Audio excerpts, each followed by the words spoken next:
Alrighty. It's cooking, folks. Got some Farmers Insurance Open. Little hangout sesh. Let's figure out who the hell's going to win this thing this week. Hopefully it's not someone that we don't even know about until Friday. Talk about a wild situation going into the year. We haven't had a single normal winner so far. It's been just crazy ass people winning all the time. So we'll see what cooks, but we're going to dive into some of the model, and I'm kind of just still touching up one or two things, but we'll kind of ride along here as we go and get everybody rocking and rolling here shortly. I'll share my screen and we're just going to have a fun little evening. Maybe it won't be 4 hours tonight, hopefully not, but it'll be a fun night regardless.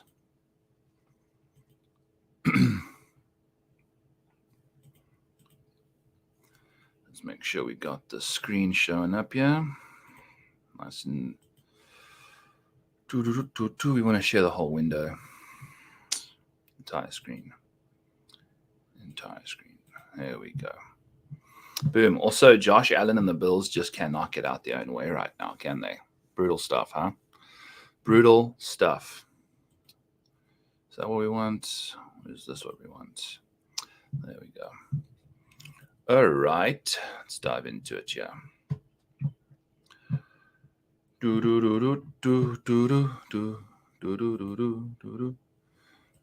Okie dokie. So we've got some issues going on with the model because Fantasy National, they won't. So usually we grab the last few rounds putting, grab the last few rounds on like specific surfaces and the scoring, but they are being a bunch of, they don't want to succeed in life right now, it doesn't seem, because everything that they do, like their product is just so diminished lately. The data I'm trying to get from them isn't working. So now I've got to try and just quickly figure out what's going on with the model before we tidy it up. But it looks like we might be good to go. Hopefully. Oh, I see some stuff. Make sure that, oh, we got some rankings. Beautiful. Cool. So let's do this and take these guys and copy them over to our odds section over here, because we want to use this as our kind of guide going into the week.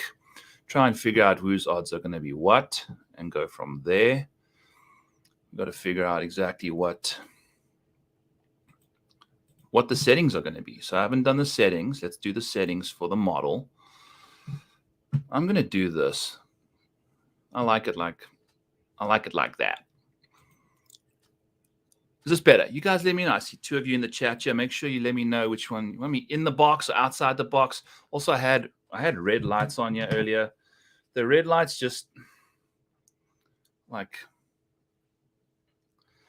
it looks okay, but like makes a massive glare on my face versus the green. So I like the green. It's back nine Betsy. You know, that's how we roll. So until then, I'm going to go in the box over here and figure out exactly where we want to go. I'm going to quickly pull up some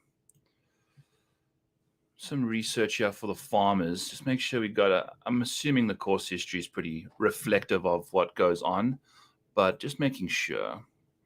Torrey Pines here over on Dialect Golf, which is a phenomenal product. I would highly recommend. And there we go. I mean, it seems like it's pretty up there. Got next to it, Waialae is pretty high. I think Waialae is pretty one of the top courses. TPC Scottsdale, another one of those. So it's pretty much in the same spot as like Riv and Waialae, just a little bit less. So we'll ramp it way up compared to last week where we had zero course history. We're going to probably go 10% for sure.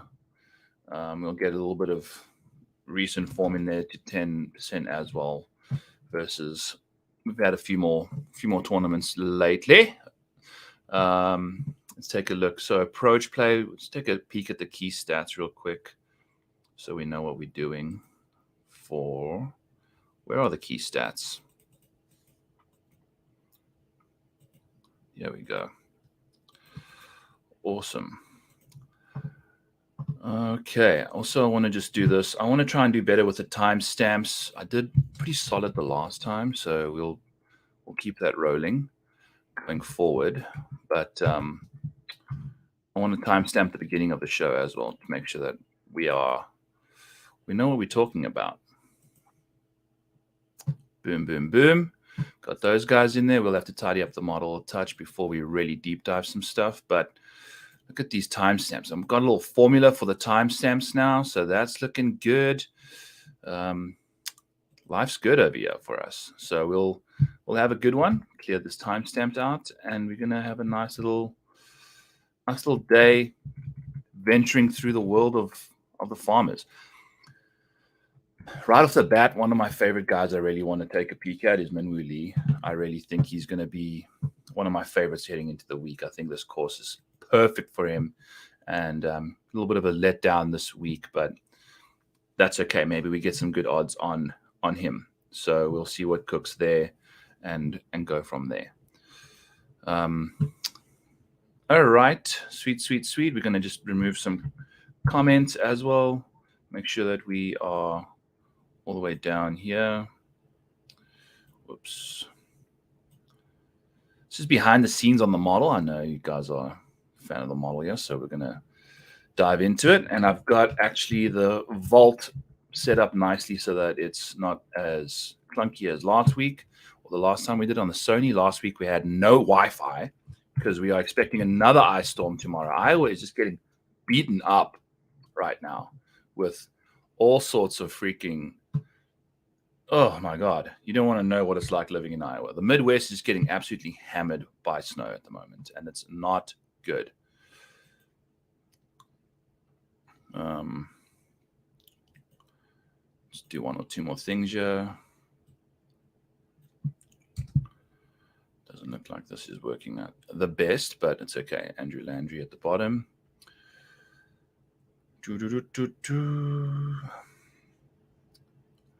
Also, I'm so glad that the freaking American Express is behind us. It was easily one of the worst tournaments I've had to deal with. It was nasty, and I had no idea what was going on half the time. Couldn't figure out what was going on. So, yeah. All right. Let's do this. All right, so key stats. Let's dive into the key stats here. According to Data Golf's correlations, off the tee, just a little bit more than normal. Last year was significantly less. Keegan and Max, let's see why. It's interesting. I think that's one of the worst correlations off the tee at the Farmers in the last few years. I feel like that was a really interesting situation, yeah. Off the tee, significantly less, as you can see over here in the top. Don't know why. Typically, it's pretty high. Max, Keegan, Sungjae, Sam Ryder, Sahith, all guys that finish inside the top 5, T4 for them. The only person to gain over a stroke per round was Collin in the top 5. So that kind of makes a bit of sense. Where they did their damage was on approach and putting. So I guess I wonder if it was their accuracy that was causing issues. They were pretty solid. They're not the longest guys. So I guess that's where they were losing some off the tee numbers. Interesting. But in general, we still want to roll with the boys that can absolutely take it to town off the tee. I think we want to go in that direction, particularly with some distance. If you can absolutely crush it off the tee, I think you're in good shape for the most part, or you got to be hyper accurate, one of the two. So we'll kind of look into the model here and make sure that we've got it nice and tidy for accuracy and distance. You can do a bit of both, but I feel like I just want to rather just do off the tee. However you gain off the tee, you gain. So Data Golf doesn't have, Fantasy National doesn't have our 7,200 plus this week.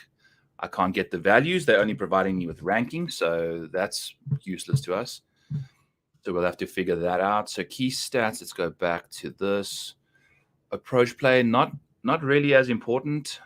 I think we're going to make sure that we want a lot of shots coming from 125 to 200 again. That's where Jon Rahm's range kind of excels. Got about 60% of shots coming from those 3 buckets combined, and they're about 5% extra than tour average. So we'll see what we can get up to in that department. But like we said, the approach play not going to be 40% like we had this week. We're going to kind of dial it down a little bit to 35. And I think we'll make up the majority of our model settings here with around the green play. I think 15% around the green. If you can handle that situation better, you should be good to go. Birdie or better rates, I don't necessarily think that's going to be that big of a deal because we've seen the scoring here is well below tour average. Tour average is minus half a stroke per round under par, and this course pretty much plays a full stroke more difficult, even with the north course involved. So we've got 2 courses coming up this week. We've got the south and the north. See how that goes. We've got a lengthy ass course, 7,500, 7,600. It's been playing pretty long. Average is about 7,623 yards over the last 5 years. Driving accuracy is well below, about 10% below the tour average. So that's interesting, or 6% or so. And then as you can see, the fairways are super narrow with that thick rough. So they're about 10 or so, 12 yards narrower than normal, which is quite impressive. So we really want to make sure that you're either super accurate or you can really bomb it off the tee. That's kind of where we want to go. And then I think we're going to play it as hard, as medium or hard scoring. Minus 13 to minus, that seems hard. The top 5 guys not averaging better than 10 really. So we'll have to, that was at least last year in 2022. Medium, Luke List, Willie Z, Jason Day. 2021 with Patrick Reed, he was 5 shots clear of everyone. So I'd say it's a hard golf course, which I think will be interesting because I don't think the Corn Ferry Tour guys necessarily thrive on those, but we'll find a few guys that do good golf on the hard courses. So that's kind of how we want to roll today. All right. So let's finish out this model quickly. We're going to go medium. Medium kind of represents this course a little better. We're not even going to go too much. And I think I have to figure out some bogey avoidance numbers for the Corn Ferry Tour guys. We don't really want too much birdie percentages. I think we're looking for bogey avoidance quite a lot.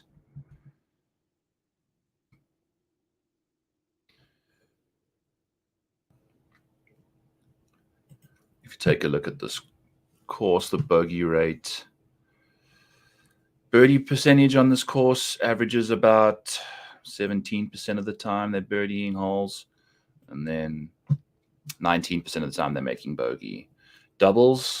Making doubles at about a 2% rate as well. So there's lots of that going on in Eagles hardly. Just 1 or 2 par 5s that kind of get it up there, but nothing too crazy going on. If you kind of take a look at our generic thing, yeah, it's also probably from you can see 125 to 200 is quite a lot there, about half the shots based off just our normal math at the top here. So let's get back to our settings, and then we're going to start rocking and rolling. Yeah, we need 3 more percent. Let's do 3 more percent putting. Don't have any power putting splits because obviously Fantasy National doesn't quite have that covered for us. But I think 5 to 15 feet is going to be critical this week because the green in regulation rates, yeah. Green in regulation rates, less than to average, about 3% less. So we really want to make sure that our guys can take care of business there. on those 5 to 15 footers to make sure they can save their par. It kind of goes hand in hand with bogey avoidance and around the green play. So now that we know that, let's go ahead and figure out what we want for our odds. So we want model ranking, we want approach, we want off the tee, we want accuracy, sure. We're not necessarily thrilled about guys that don't have distance, but if you have elite accuracy, I'm going to probably keep drumming that. It will be a way to get different, I think, in DFS this week. But from a betting perspective, I think we're really just looking for guys that are good long drivers of the ball. Don't want birdie rates involved in our rankings this week. So this is easy. It's just the difficulty that we click. So whatever the difficulty is, it will pull in. So we're going to go medium. We want bogey avoidance this week for sure. I'm going to change this to the Farmers Insurance. Open. Boom, boom. Putting. We want putting. We want no putting. Also par 5 scoring. We want that involved. And then we want course history. We want some form and some upside. We've got a lot more going on here. I think this course requires, it's a unique skill set, but it demands a lot of areas of your game to be good in order to succeed. Yeah. So we definitely want to play those guys and see what cooks. So let's see who kind of grades out the best here for us. Patrick Cantlay, shocker. Talk about a meltdown today. Holy cow. Guy shot like 76 today. Unbelievable, huh? Not good if you're Patrick Cantlay backer. Okay, let's actually pull up today's stuff so that we have that available to us. Oh, Nick Dunlap. Holy shit. -2 and still won the tournament. Sam Burns pooping it down his leg on the backside there. Holy cow, Sammy. Take a peek at this. Those double. Whopper, double. Sammy Burns. The Sammy Burger King. And then take a peek at this dingleberry for us. The only bet we made for top 20 was Eric Cole. And he hit his ball somewhere. I don't know how he lost 1.25 strokes on approach as one of the best iron players he lost on approach like pretty much the majority of his holes. 1, 2, 3, 4, 5 times he gained. That's it. Gained significantly. The rest of the time he lost. Not good. And finished T21. So we missed out on the top 20. It was the only actual placement bet we made. And Eric Cole absolutely boned us. So fun times. So Patrick Cantlay, let's find his ass. He's all the way down here. Just kind of see what he's up to.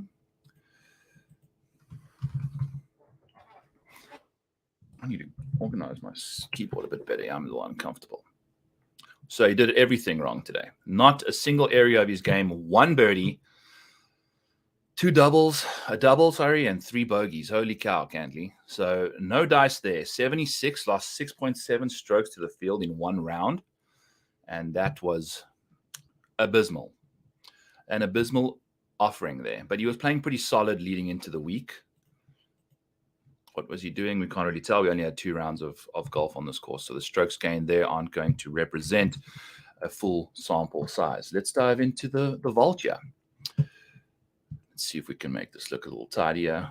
Boom, over there. Tidy this up a bit. Make these names a bit smaller. Make sure that you guys can see nicely. I'm going to zoom in. We don't really need to. I guess we want to see the courses here.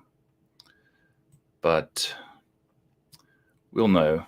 We'll tell. We can tell exactly if it doesn't have strokes gained. We know that that's the North course because, the PGA Tour doesn't like to invest in any sort of, technology anywhere. So let's zoom in nicely here. If you're in the chat, let me know if this is a nice kind of a,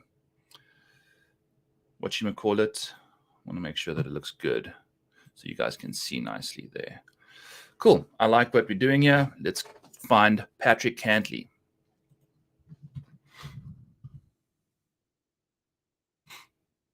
Patrick Cantlay. Patrick Rodgers also in the field. Here's all Paddy Ice's stuff. And let's go to the Farmers. Let's go to him here. Oh, so looking rather slow for us, yeah. All good. Let's get our guys rocking and rolling.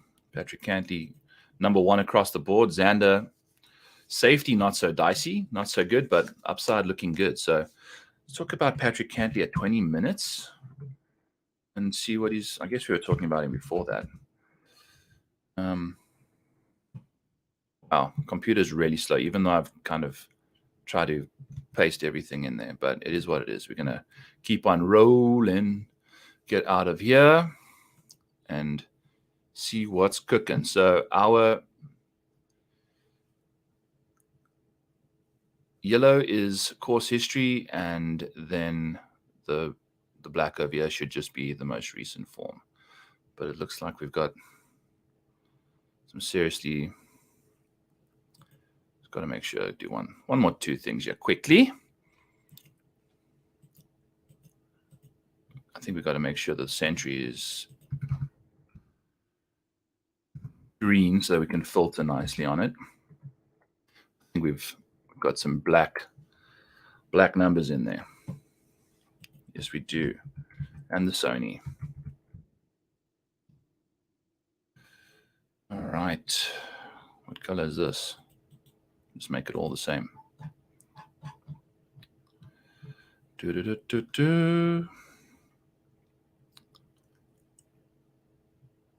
Okay. Then we're going to do the Sony, and then we are cruising. Then we are cruising, yeah. The Sony, yeah. Sony's also missing. Keegan Bradley, Benny On, Jesus Christ. This start to the year has been brutal. Eh? I can't believe the first 3 tournaments we've had have resulted in these favorites just coming up so short every single time. All right, Joel Damon. There we go. All right, and then we're going to just sort this one more time so we get the yellow at the bottom, and then we're in business. Sort by color. One green at the top. Perfect. All right. Here we go. Let's take a quick peek at what Cantley's been up to lately. His course history like? How does his game translate? I feel like he's a very good driver of the golf ball. This golf course should really suit how he handles his game. He's very well-rounded. Every part of his game is sensational. If you take a look at what he's been up to the last little while, outside of this week, T12, T15, second, T4, so he's been playing nicely. Only played here twice. So this is the first time he's played here since 2019. And I don't know if he was the same golfer he is now. So the course history for Cantlay is going to be rather poor, and he putted like shit when he was here in 2018 in round 4 and missed the cut in 2019. So not a lot to go off of there, but if you take a look at the driving for him, I mean, sensational stuff. Typically, he's got so much length and so much accuracy as well. So he's really, I think he'll suit this course quite nicely. I just can't bet this guy anymore. He's letting people down hardcore. And the recent form it's solid, but it's like, I just can't take him seriously right now, or Xander. So we're kind of just going to roll with that and see how it goes. But there's a lot to like. I think how's he played at Bay Hill. Arnold Palmer obviously played really nicely. I think he surged up the leaderboard here in round 4, if I remember correctly. Yeah, played nicely there. So he can play nicely at places like Bay Hill. Those are kind of comps. Quail Hollow is another kind of a comp I want to look at. Riviera is a nice comp, West Coast course. So that's kind of where we want to go. Just as a little complete tangent here, let's go check out the course history for everybody playing at this venue. I don't know why Xander's stuff is all like this. Let's get this looking pretty for us. So that when we do our stat buffet coming out tomorrow morning, we'll have it looking good.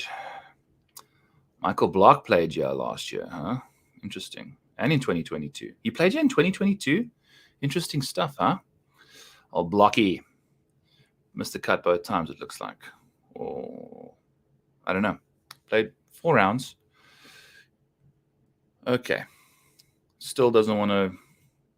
I don't know what Xander's situation is here, but it is what it is. Whatever. We'll figure it out later. So Collin Morikawa is sensational around this golf course, it looks like. He does the Lord's work when it comes to Torrey Pines South. Torrey Pines North, also pretty solid. Not nearly as good from old Collin there. I guess in 2021, they only played... Did they play all 4 rounds on South course? I don't know. Or did they not even play? I don't know what's going on. Didn't play in 2022 and played quite nicely the other in 2023. So obviously finished inside the top 5 there. So we are out on Cantlay. Let's kind of just wrap that part of the analysis up here. Not going to bet him to win. Not going to win.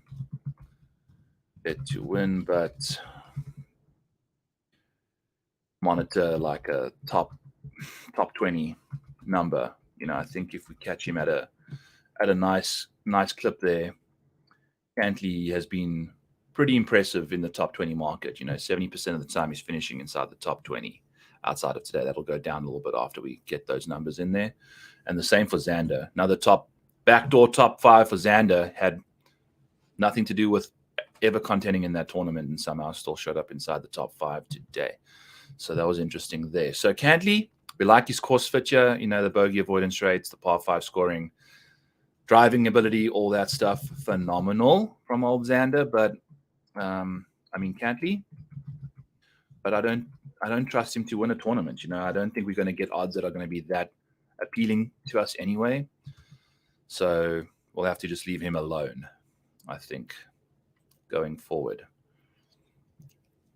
Still trying to figure out how to get this thing to fire up nicely, but let's talk about Xander here. Obviously, the local favorite, crowd favorite. His odds are never reflective of his like true ability.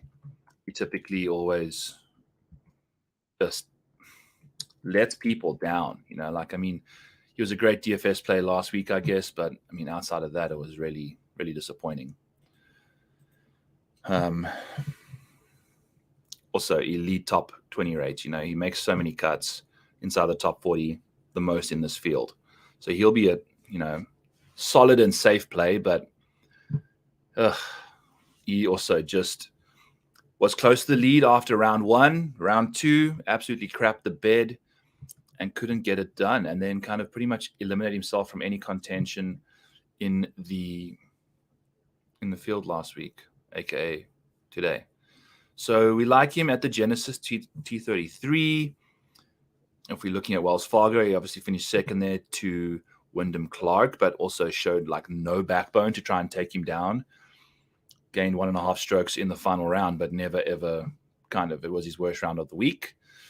Kind of that's what he does. If you take a look at his pedigree, he has one round where he kind of just like hits neutral or just kind of ejects, you know, and you've got to be able to do that. Like after a good round, he typically has a bad one. Like check this. Memorial. I like the Memorial. And he started off atrociously, but then goes and gains 7 strokes in round 2 the following week. So the following day, loses 3 in round 1, gains 7 in round 2, makes the cut. So like that's what he does. And that's his pedigree. He just goes nuts. He just never can really string them together. And his course history is actually rather disappointing for someone that kind of should do well. T13 in 23, T34 in 22, second in 21. Played nicely then. But missed the cut 3 times before that, and a T25 in 2019. So he really hasn't shown that much upside at this venue, despite only having the 1 T2 there. I think, I don't know. I'm not going to bet him to win this tournament either. I don't think the number's not going to be good enough. And obviously, I just don't trust him to win a tournament. He's just a perennial top 20er. So we'll look top 20 bet. Sure. No winner. All right, there. And I mean, a top 20 bet for Xander, if we're eyeing out a bet for these two guys, the implied odds, so 68% of the time he's a top 20 candidate. So that's probably what, about a minus 150 or so. Yeah, 68%, so minus 165 would help us get closer to that. So I think anywhere around the minus 150 and better odds-wise, I think you want to go to Xander there in the top 20 market for sure. The top 10, not so much. You know, you only, out of everyone in this field, like the top guys, he's only top 10ing 21% of the time, whereas Cantley's doing a 36 and Sungjae's doing 33, Max Homa 51% of the time, Jason Day 31% of the time. So Xander kind of, although he's been playing really good golf the last little while, I have a tough time really getting behind him for that upside performance, especially at this course where he's got a little bit more pressure than he typically needs. So yes, minus 165. So I mean, we can go minus 180. Does that get us to 68%? So I'll stop doing this at some point, but I think it's good to know what a good number for him is. I think minus 150 or better will be where we want to go with Xander for it. Sungjae Im is third in the model. Interesting stuff. Let's type him in here. Sungjae also, everyone was in on him. Half of the, one and done's had Sungjae going and couldn't quite get it figured out. Finished, where's Sungjae? T25. Just a lifeless performance today in round 4, -1 for the day. I had him in a lot of showdown, and that hurt a lot. Couldn't quite get it done, but, you know, another solid performance from Sungjae. Not quite what we're looking for, but getting it done to a degree. So his Farmers Insurance, he's had 2 top 6s in his last 3 starts, so that's looking good there. Played quite nicely on the difficult. Wow. Really fancies himself the tough course, doesn't he? Really plays nicely. I think it's got to do with his driving accuracy. He's a really accurate driver typically. Not doing too much off the tee, at least in the last 2 years. We'll see what's going on. We've got some Sony Open here involved. So the miscut, I'm lying. I don't know why we've got the Sony. So I'm going to quickly just fix that for the rest of the stream here. Get the Sony out of the course history. Make sure we've got that in for the rest of the round. But Sungjae's got some really good course history here. Very, very impressive stuff. Why do we got that there? Oops. Should we put this going? Yeah, nice, more colors, nice and green. Okay. Back to Sungjae. Let's figure out what we like about him. I mean, he's also just not a winner in my opinion. Doesn't get it done when it comes to need to win. And but he's another top 20 candidate for sure. Obviously, you know, all these guys we mentioned earlier are going to be top 20 options. But Sungjae in particular, he just doesn't quite. Top 20 wouldn't have cashed for you this week. T25 with a -1 round. Eric Cole, Sungjae, all those guys let us down hardcore in that final round. But if we take a quick peek at Sungjae, yeah, I mean, look at this. The last 2 times he's played in 22 and 23, T6, T4, putted nicely for the most part. And both times he's played the easy side, the North Course, he's lost strokes. Fascinating. His average scoring, strokes gained average on the North Course for the last 3 years is -0.42. But then you get the solid outlier performance in 2020 where he actually kind of bounces back there quite nicely. So the last 3 times he's played the North Course, he hasn't quite figured it out. But he does like the difficult course, which he's really going to play 3 times if he makes the cut, obviously. So the approach play for him, not necessarily didn't need it that much. He putted lights out in round 2. Holy cow. And scrambled his face off. He gained like 6.5 strokes short game in 1 round. Very impressive stuff there from Sungjae. So he's definitely going to be someone we want to monitor, particularly after a poor performance in round 4 of the Amex, letting a lot of people down. So we'll have to see that for him. Tidy up the model here a little bit, kind of take a look at his iron play, because we want to make sure that we have guys that play well from specific ranges. And I don't want any of these in my model right now, so just bear with me. His weighted strokes gained for Sungjae, not the best, but like we said, we don't necessarily need as much of that at this golf course. So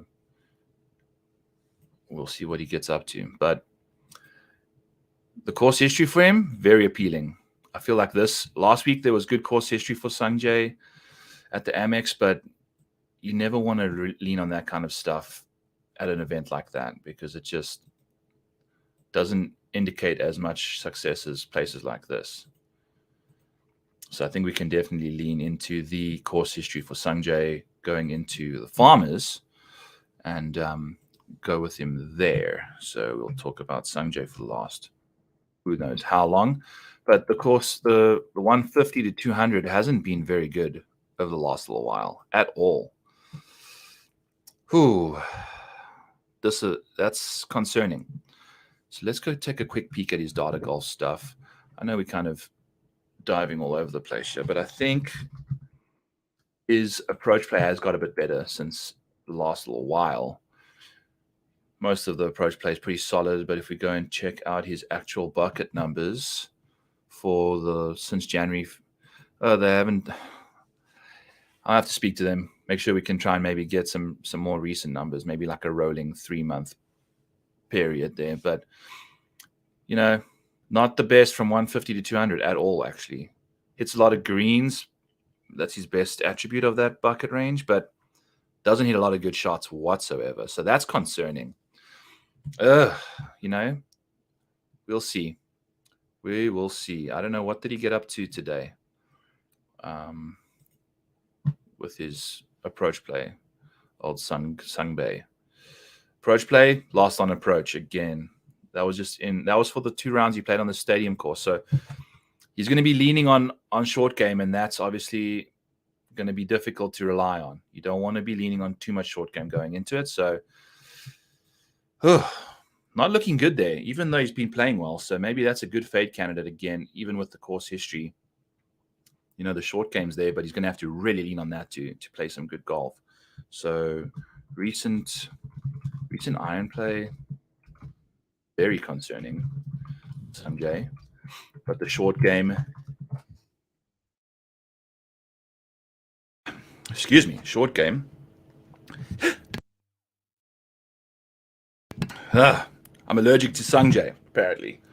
But the short game has been ass. Been very bad. The short game has saved him and is part of the course history bump.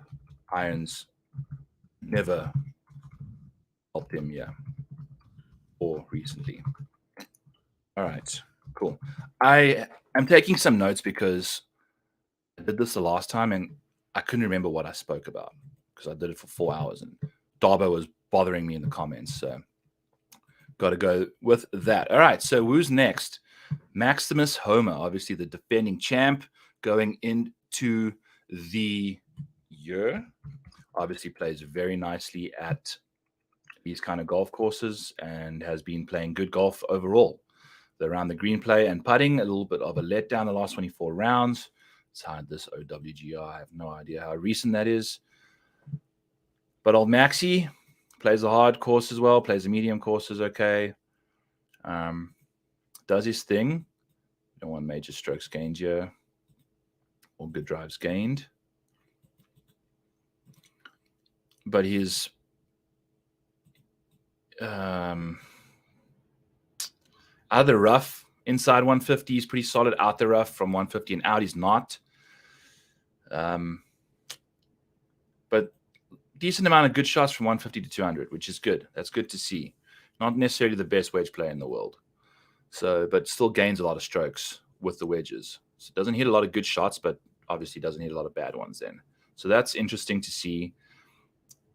Yeah, so I don't mind Max. Obviously, he's going to be very popular. In the course history at this golf course is incredible.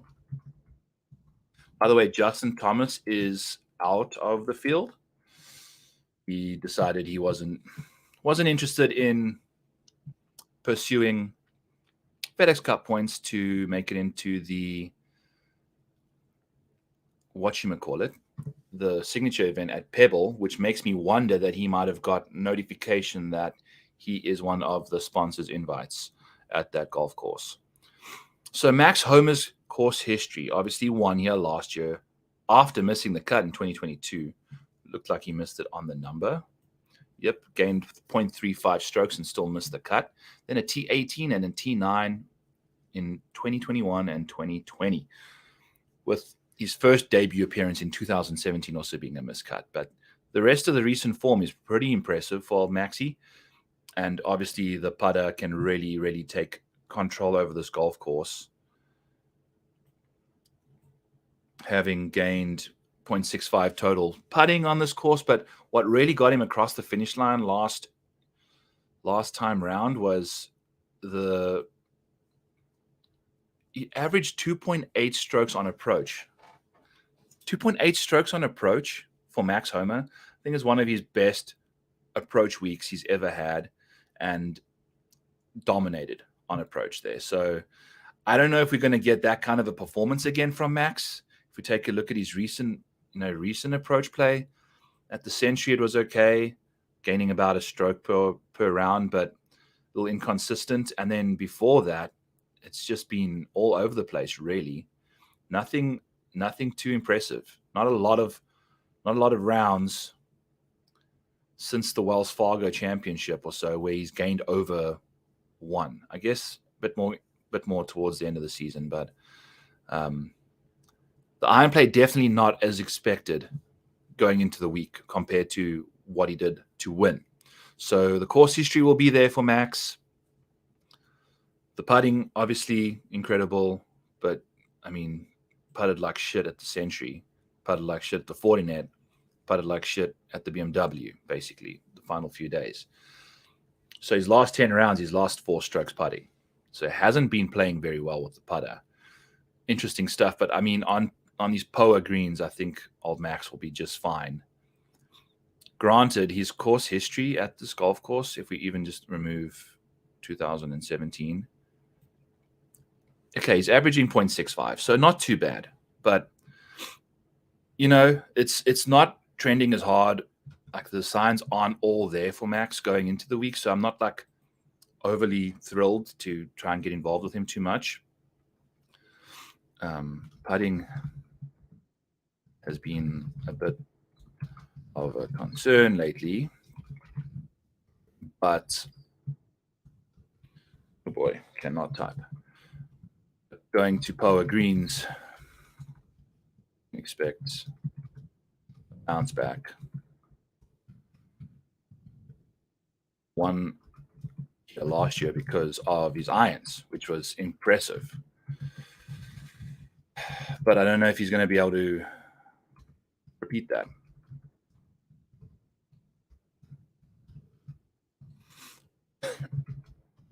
Not repeatable based off recent form.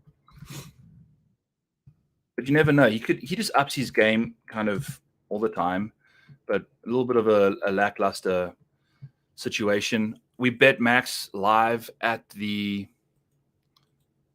Century, expecting his putter to kind of bounce back for us, and it just never showed up. And I think he continued to just keep losing putting. So very disappointing stuff. Just finished outside the top 10 there. So we'll have to leave him alone for the most part. I don't know. Like, there's not a lot of inspiring situations up top here. I think there's going to be, it's looking like our targets might be towards the bottom of the board here. this model kind of is very rough estimates of what we can expect odds-wise. Obviously, we're not going to get Cantlay or Xander at 22-1 or Sungjae or Max at 28. That's a little rough, but that's what it suggests it should be, based off of like win percentage. So the average win percentage that we have for these guys is like 4.5%. Scotty's usually around 10 or so. So that's kind of interesting. And Scotty played like shit last week as well, damn it. So kind of interesting situation going on in the golf world right now. So we'll see what goes on. But the top of the board, not really throwing too much value at us or concern. Like there's a little bit of concern for everybody. Like Max is, he hit the ball well at the 40 net. Kind of not. He lost in 3 of the 4 rounds there. The iron play has been very spotty. So I don't know. If the number's not nice enough, I don't know if we'll be able to get there on Max. We won't be able to get there on Max. Let's talk about some Tony Finau here at 46 minutes. We are taking a little bit too long on each of these guys, but it's kind of important. These are the guys we want to really focus in on anyway. Obviously, Jason Day. Oh, man. He's going to be an impressive person to speak about here shortly. But let's take a look at Tony, who's played phenomenal golf at this venue. I think we had an outright on him last year, and he did one of those things where he lost 5 strokes putting in round 1. So that was fun. And he finished 9th. He was in, I think, the final group. He finally got himself into the mix, gained putting in round 3 and gained 8.2 strokes on the field. Shot a 64 around Torrey Pines, South Course. Insane. Like that's probably one of the best rounds around Torrey that you'll see. And then shut it down his leg again on approach. I think he was hitting into bunkers every approach shot, if I remember correctly, was like a club off. He wasn't controlling his distance very well.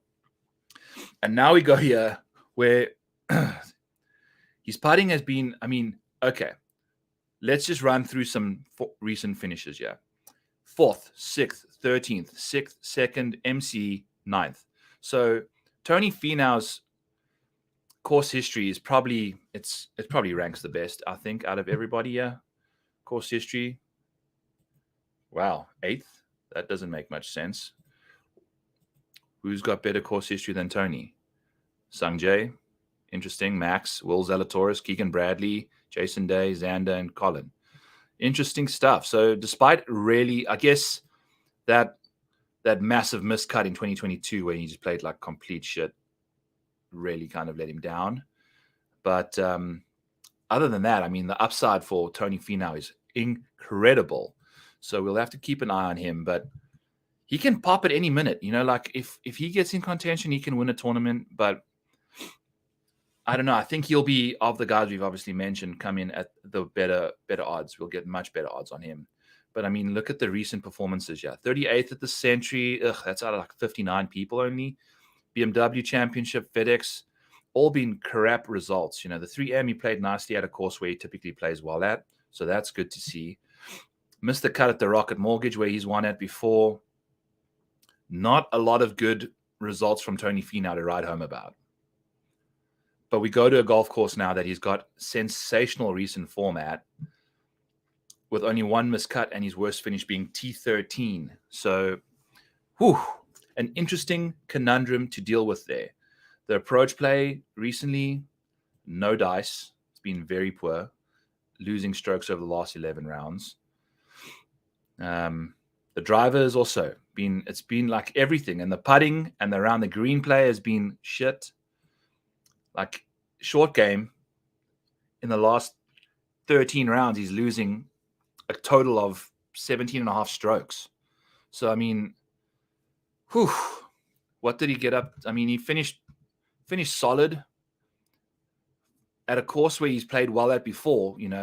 I think he's got really good course history here at the Amex, and he had to shoot -5 around the stadium course in round 4 to get to T25. So just not getting it done. gained across the board in the 2 rounds he played, so that's a little more promising.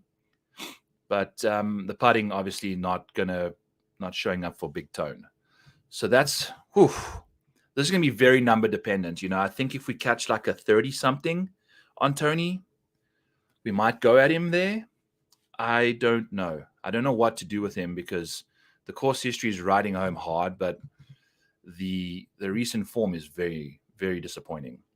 And I don't know what Tony's situation is when it comes to winning. Like he kind of he shows up at these courses he plays well at, but I think we've got that Mexico Open 18-1 that we grabbed at Bet365. So without John Rahm this year, I think that's going to be a delightful number. Hopefully he kind of goes back and defends there. But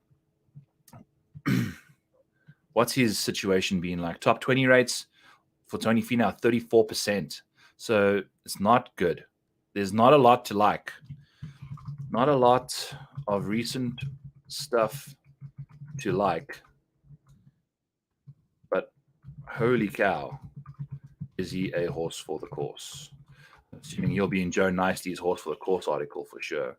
This is a really fun tournament for horse for the course because they are such sticky metrics. These guys have such sticky course history.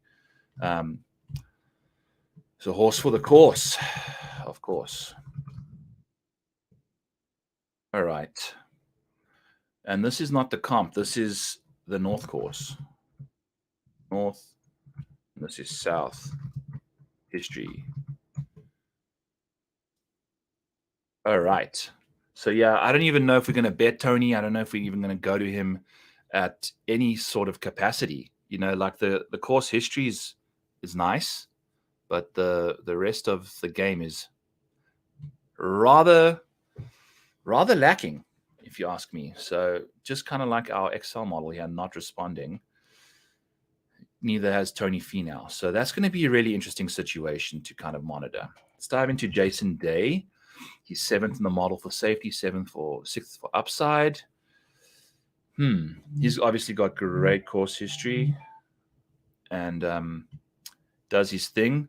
Got incredible upside too with 31% top 10 rate, but did most of that early in the year last year. Plays well on both the courses. We don't need strokes gained from majors in here. The recent ball striking for J Day has been disappointing. So let's dive into his stuff, see if we can find any sort of situation here. But anytime you get out to a West Coast venue, I mean, Jason Day is going to pop. Almost won the tournament here last year. T7, T3, T16, T5, winner in 2018. So there's a lot to like about Jason Day's course history. But I think once we scroll up here a little bit more, we'll see. Look at this approach play. It has not been good at all. Not good at all. I mean, holy cow. Since pretty much the PGA, he had one of his best approach weeks at the AT&T Byron Nelson where he won. And then the last 26 rounds, he's lost 24.3 strokes. So just shy of a stroke per round on approach is not going to get it done for you at all. So we've got these course history guys just absolutely showing up. Why is that a dollar sign? Very interesting situation, yeah. All right. Got these course history thoroughbreds that aren't necessarily bringing the best form into the week. The Century T10 was solid, but that was mainly got to do with the putter. Gaining no strokes over the 4 days, but gained over 2 strokes in 2 separate rounds. Almost 3 strokes in round 1. So this is Jason Day's situation right now. He's a little too inconsistent. I don't know what that means going forward. The putting is here or there, but typically the putting on these greens and the around the green play for him, oh boy. I mean, just going back to when he won in 2018, the last 16 rounds that have strokes gained data, he's averaging 1.5 strokes per round on the greens and around them. So that's going to be very important. That obviously makes a lot of sense here, and he really thrives on these greens. So I think we can probably lean back into that. I think he's probably one of my my favorite guys going into the week of the bunch that we've spoken about, because we probably get a better number on him anyway. And but I mean, the iron play is majorly concerning. Majorly concerning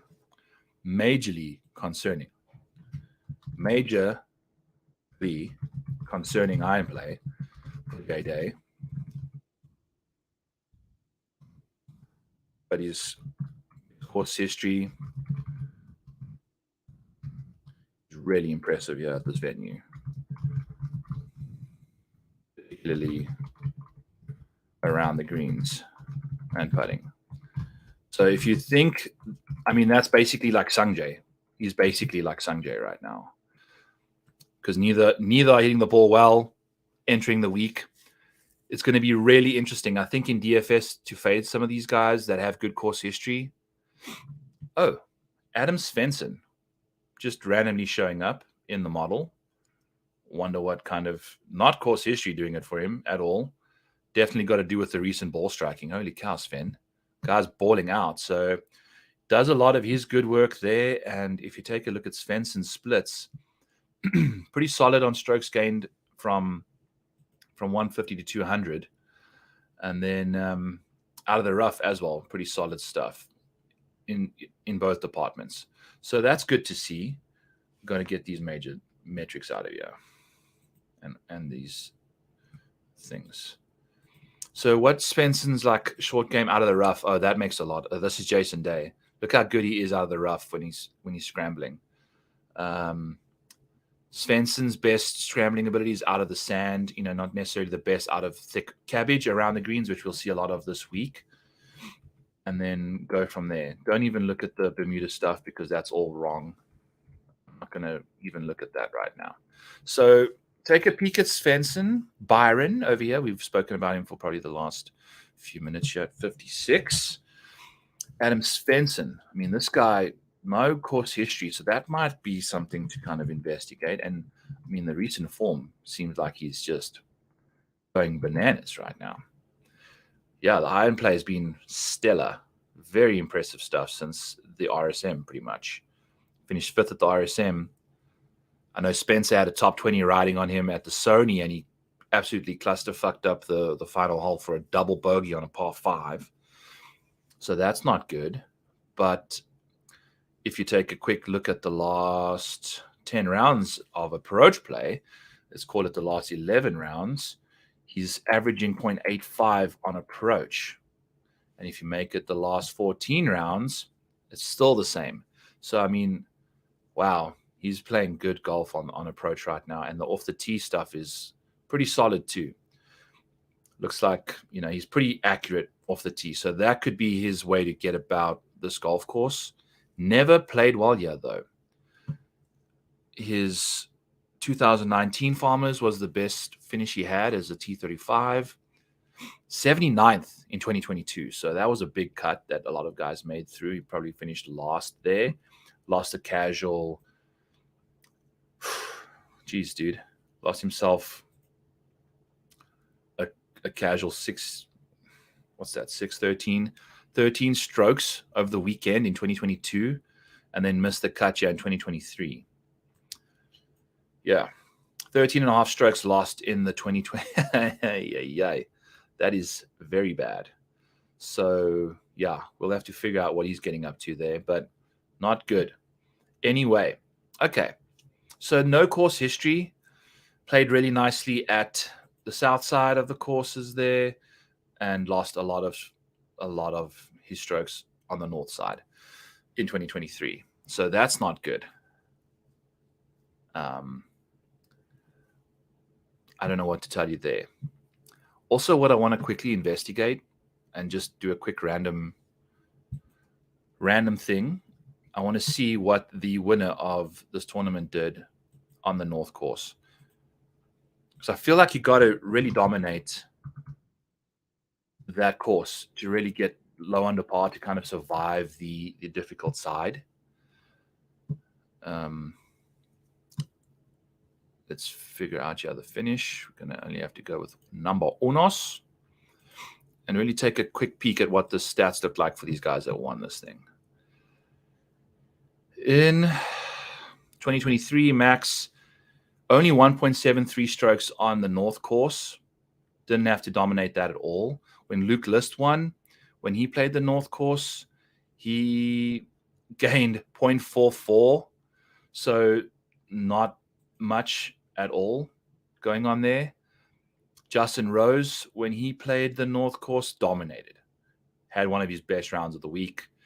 So that's interesting. And then Jason Day absolutely crushed the North course. So 2 varying profiles for the last 4 winners. Makes that quite interesting. I wonder where 2021 numbers are, but hey, whatever. So be it. Do we have the Farmers for 2021 in here? We do. We already saw some stuff for the Farmers.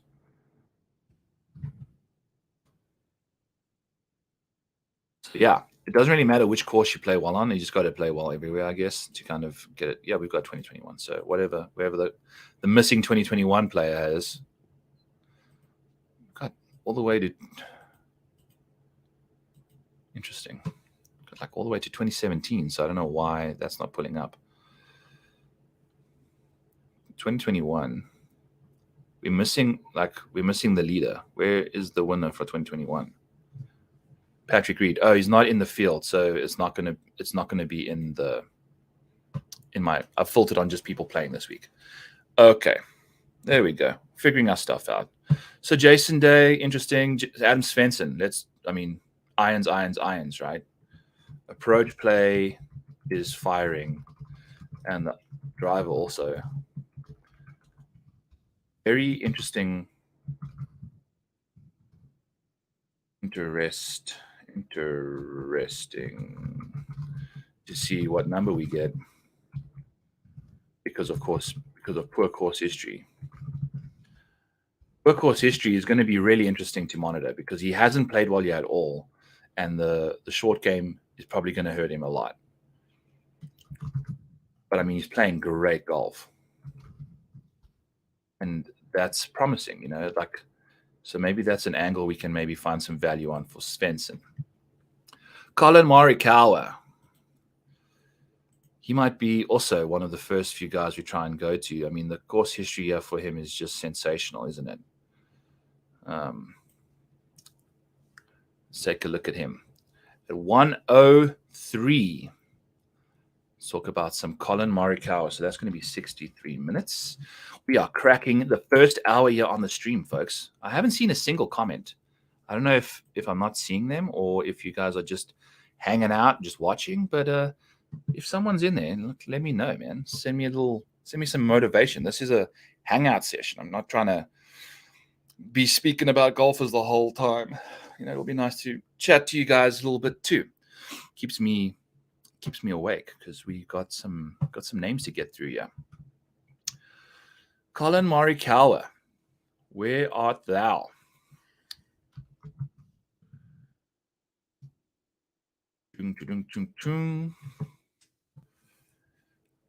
Interesting stuff on him too. I mean, the guy just never seen. I don't know how he won the Zozo. Went nuts. Holy cow, he did. He went crazy on Sunday. But the 2 times Collin's played here since he's been a PGA Tour professional, he's finished 21st and 3rd. Playing with Max last year, he's only lost strokes in 1 of the 8 rounds he's played. Plays well on all the courses, it seems like, and did the majority of it with the ball striking. So that's good to see. Putted really well both Sundays, gaining a casual 3 strokes on average on Sunday in the Farmers. So hasn't gained strokes putting either of the other times. So only time he putts well on the Farmers is on Sunday. But the short game seems to really have rectified itself for the most part. I mean, if we scroll up to the top of the year, yeah, the Century was pretty good for him. And then the Waste Management's Phoenix Open, no good. Then had some great short game. I think he chipped in once or twice there at this Genesis. But in general, we having some issues on around the green for Collin. So it's interesting to see that he struggled around the greens here in the past, and I think he's coming back with a bit of a better profile, much more neutral versus like losing. He's typically lost, just shy of half a stroke in that department. So we'll see what he can get up to. I think I like his chances as like a good top 20 bet here for sure. I think with the ball striking, we're going to get lots of safety. And then considering we've seen a bit of a resurgence with the putter pretty much since the Memorial, where he was playing quite nicely the last little while, he's gaining putting, which for Collin Morikawa is incredible. So that's good to see. Okay, good. We've got people surviving and thriving. Got Jim Lemon. It's an interesting last name there, Jim. Where does Sam Ryder and Gary Woodland rank in the early model? Let's take a peek, my man. Let's take a quick look. So Collin, let me just wrap up Collin here. I think he's one of my favorite guys, but also just I don't trust him to win a tournament. I know he won in the Zozo, but form seems the best of everybody during the week. And it is the best. He's number one in strokes gained total. So shocker there. Everybody entering the week. Course history checks out too. And the short game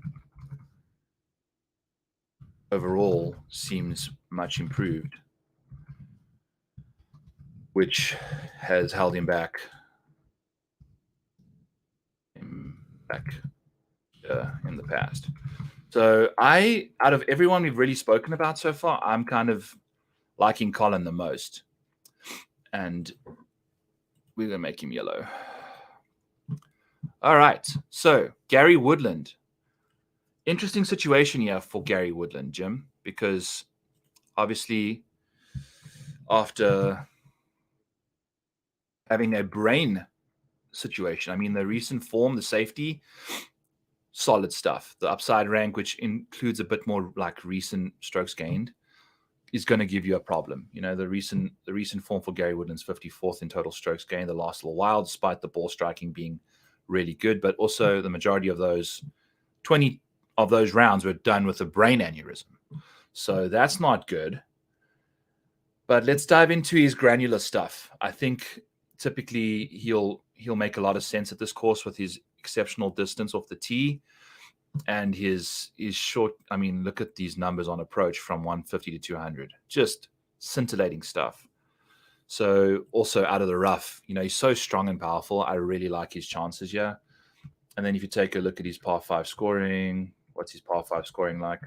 Okay, not the best, but we'll see what happens. Ignore the Bermuda stuff. This is all Fantasy Nationals for rankings. Gary Woodland, what's his course history like at the Farmers, Gary?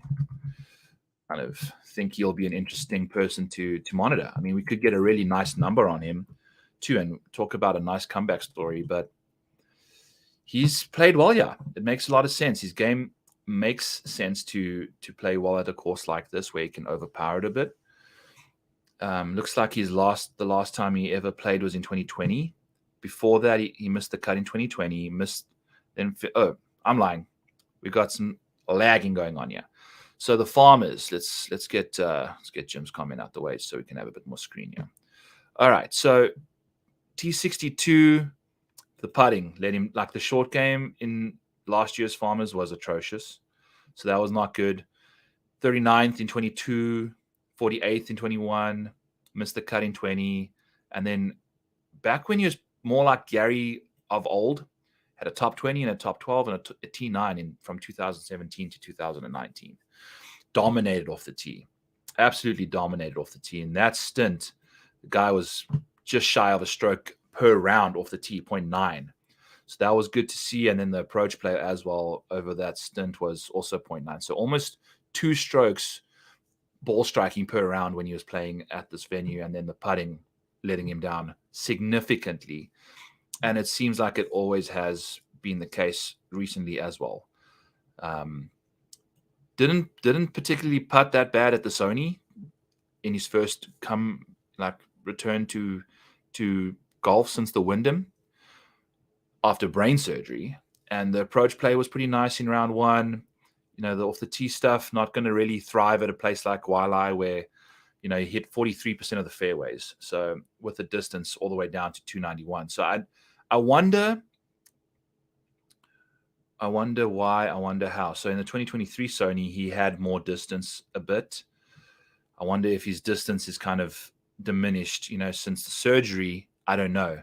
So the upside is amazing, Jim, but I don't know if I'm going to go to him immediately after brain surgery. Wonderful story. I think you got to go and find that clip. I mean, the guy was literally fearing death every single day. So good stuff for Gary, but I don't think we're going to go there right now. It just seems like the situation of a bit more wait and see, despite having really good course history for the most part earlier on before his game kind of unraveled. So that's Gary. Let's find Sam. Sam Ryder obviously played well here last year. He goes through these phases where he just does interesting strokes gained stuff. Like the approach play was fantastic entering the week this week, and we didn't quite see him do too much. I'm not entirely sure what he got up to at the Amex, but I had my eye on Sam Ryder for the most part. The course history, not necessarily the best at this venue either. The top 10 rate, only 11% of the time. Top 20, only 26% of the time. So he's been very hit and miss for the most part, despite his iron play being really solid lately. What does he do? What does he look like? Out of the rough, he's pretty good, and he loves this 150 to 200 yard range. Very good from that range, like top 10 stuff, actually, in good shots and strokes gained for both of them. And then 12th in green regulations from 150 and out of the rough. So anytime you put Sam Ryder in the rough with a long iron in his hand, he tends to do some good stuff. His around the green play has been really poor lately. So let's take a quick look at his granular stuff and see what old Sammy Ryder can get us up to here. So inconsistent. That's the thing with Sam Ryder. Interesting. Missed the cut. Now, why is this goddamn Sony? I don't know why it's in here. It's irritating me. But we're going to have the 2023 Sony showing up quite often. So Sam Ryder's last 3 Farmers Insurances have been a top 10, a 4th, and a miscut in between the top 10 and the T4 there. So solid, but both times he finished inside the top 10 there, he gained 4 strokes on approach in one round of that tournament. So there was a lot of upside, and then kind of, that round 2 that he had to get into contention after, he gained 13 and a half strokes in the first 2 rounds, and then lost 0.6 for the rest. So he really got out there and just kind of got stuck in neutral, unfortunately. But if you take a look at his recent stuff, where the hell is his?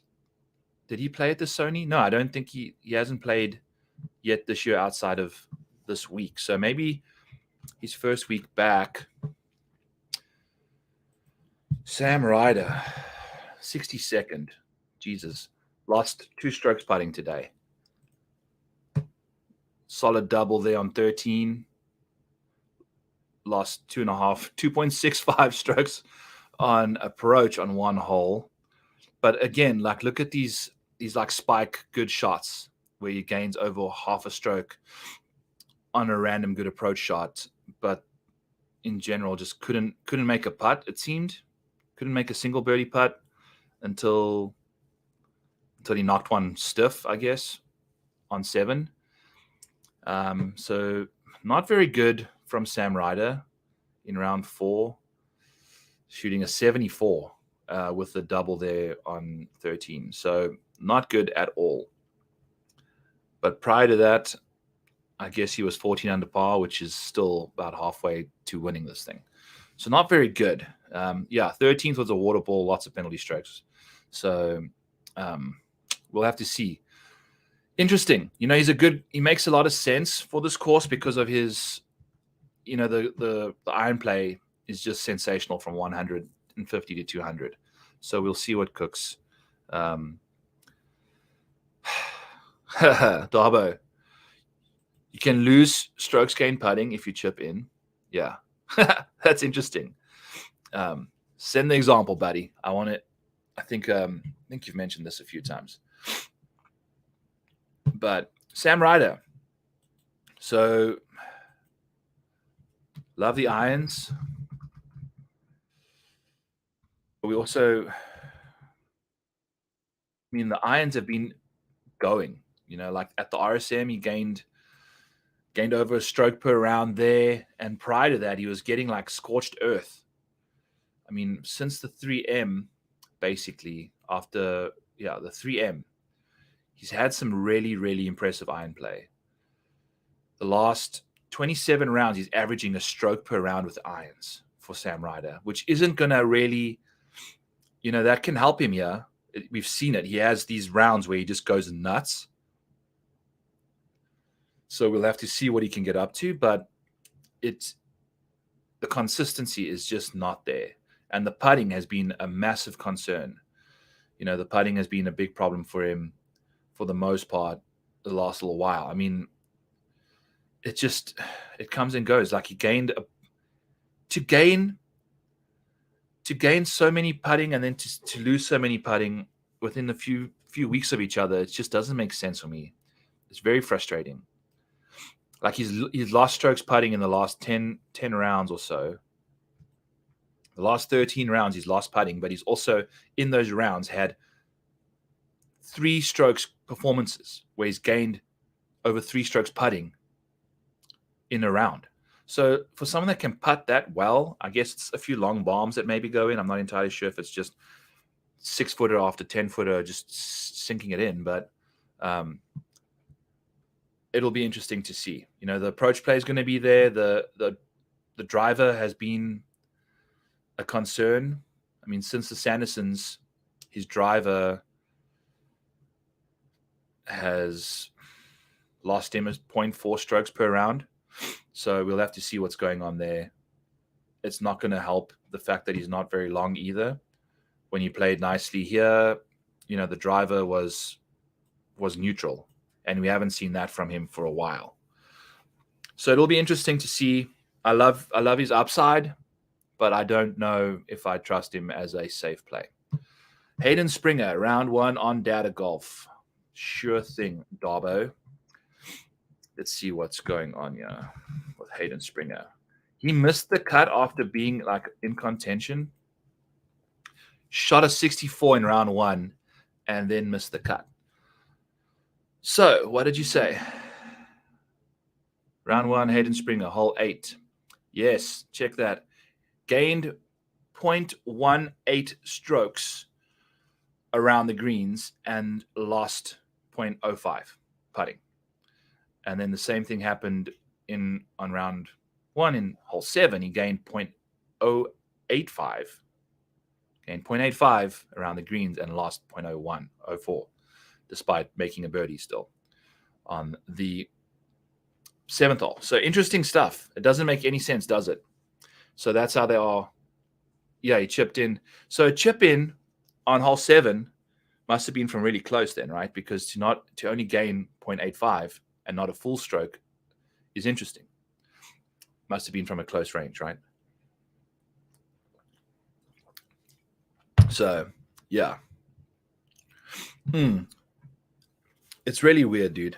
You know, you got to take it with a grain of salt, but that's why, you know, like strokes gained over a large sample size is better, hey? Obviously. Holy cow. Missed the cut after shooting a 64. Unreal. So no good for him there. All right. So Sam Ryder, love the irons from 150 to 200. Pretty darn good. But the driver and 1.0 all around short game, very volatile right now.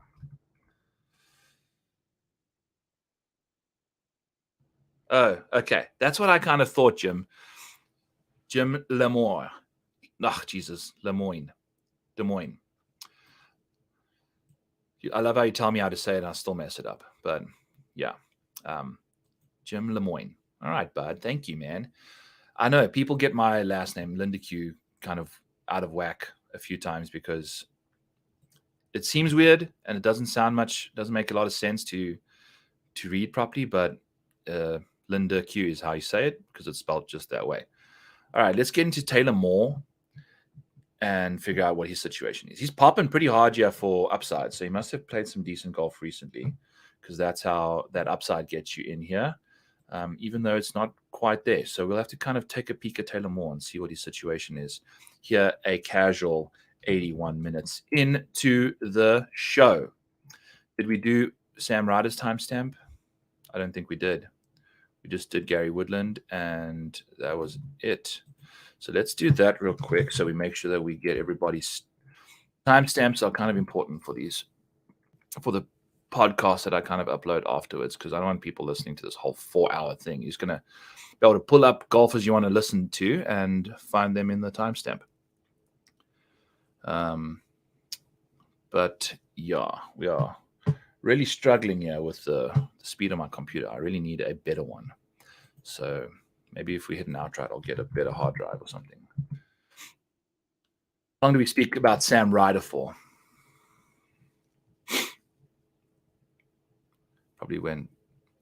Do we even have him in here? We will see shortly. Filtering doesn't seem to be the way we want to go, yeah. Okay. So in the meantime, okay, so Sam Ryder probably spoke around 78 minutes, 77 minutes. And then we're going to go to Taylor Moore from there.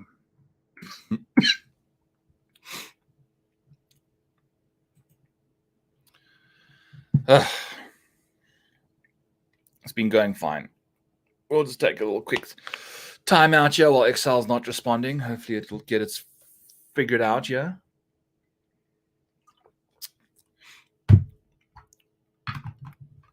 The Safa, when you mentioned that, yeah, Drickus, dude. My boy Drickus. What a fight. That guy's a savage, man. Old Duplessis.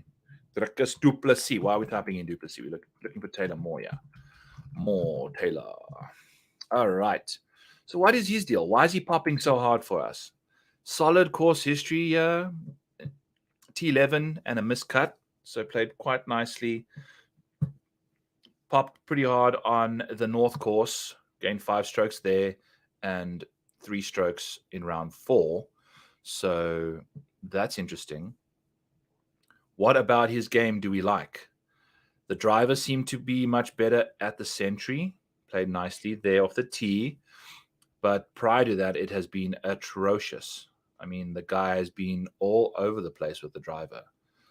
Since the Rocket Mortgage, basically, he's been losing over half a stroke there. But the approach play, also all over the place. Some nice stuff. Yeah, hit the like button, people, please. And thank you. I'd really appreciate that. Yeah, the approach play of the last little while for Taylor Moore is really concerning. I mean, he played so well at the FedEx St. Jude, and then he had that final round where he shot 71 and lost 2.5 strokes to the field, and then went to the BMW Championship and just completely melted down. Shot an 80. An 80. He never broke par once. Wow. Casuals. Was he 20? No, he wasn't 20 over par. Insane, but not playing good golf. So I don't know what the hell this model likes about him. Maybe the putting. I mean, the putting has been spiky. The approach play has been spiky. There's a whole sorts of interesting stuff to like about Taylor Moore. But I mean, this, at least the driver looked like at the Century was pretty better, much better. I don't know if he was injured here at the BMW. I mean, the distance was significantly lower. looked like the distance really started. Looks like he's starting to figure it out off the tee since the Zozo. So maybe he needed to just chill out for a little bit and go from there. So interesting stuff for Taylor Moore. I wonder why he popped so hard in the model. Let's go and take a quick look here. The approach play 16th is nice. Oh, wow. Look at the good shot rates from 150 to 200. Fifth in the field in good shot rates there. And then out of the rough, 24th in the field. So that will be nice for us, considering what? Just from 150 to 200 is 42% of shots. So you're going to see a lot of those this week. 4 out of every 10 shots are going to come from that range on approach. So that's kind of what we like about Taylor Moore, the iron play. It can spike. So maybe we can catch that. And then the putting is like obviously pretty solid. The around the green play, not so hot, but does a lot better kind of out the rough as well. Bogey avoidance, pretty solid too. So we'll have to see what he gets up to. This is Sam Ryder. God damn. I'm looking at the wrong person.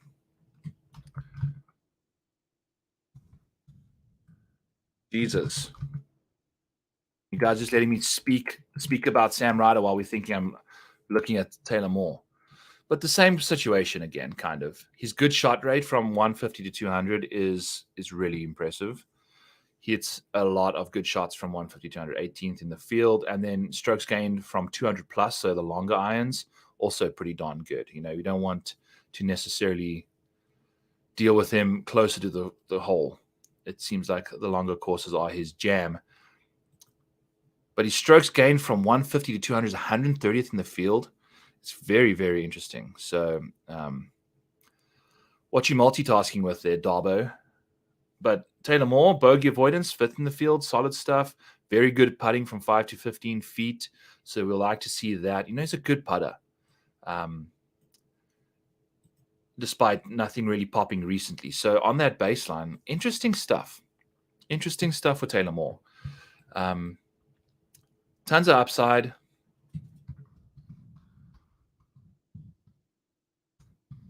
But the recent driving issues are a concern. Seems like he has figured his stuff out since the break. Tough end to the season. Very tough end to the season. Shooting an 80. And Taylor Moore can absolutely lose his shit. Like, if you've seen Taylor Moore, like, rage on a golf course, the guy can absolutely helicopter a driver, like, a foot off the ground. I think he did that at the PGA Championship. It was quite an impressive tilt. So that's what Taylor Moore's situation is. I'm not entirely sure what to expect from the guy, but interesting that he's popping that hard on upside side of things. So the upside comes from, I think, the win model, which looks for a bit more upside. Keegan Bradley. Let's dive into Keegan. See what he can do for us if this computer lets me click buttons. Yeah, I honestly don't know why. I've got like hardly anything up, and it's just being a complete crap right now. So you're building your database with data validation stuff. What do you mean data validation? So that you can like click on something and it shows up. All right, Jim. I'm out, guys. One down from the Chiefs' victory. Don't forget Wednesday start this week. Yeah, I know. That's why I had to make sure we got going tonight, because you got to get a good jump start on the week. And this is the worst week for content. You got to put like 3 days worth of stuff into 2 days, and it's just brutal. So what is going on with my Excel right now? Darbo, you're ruining my but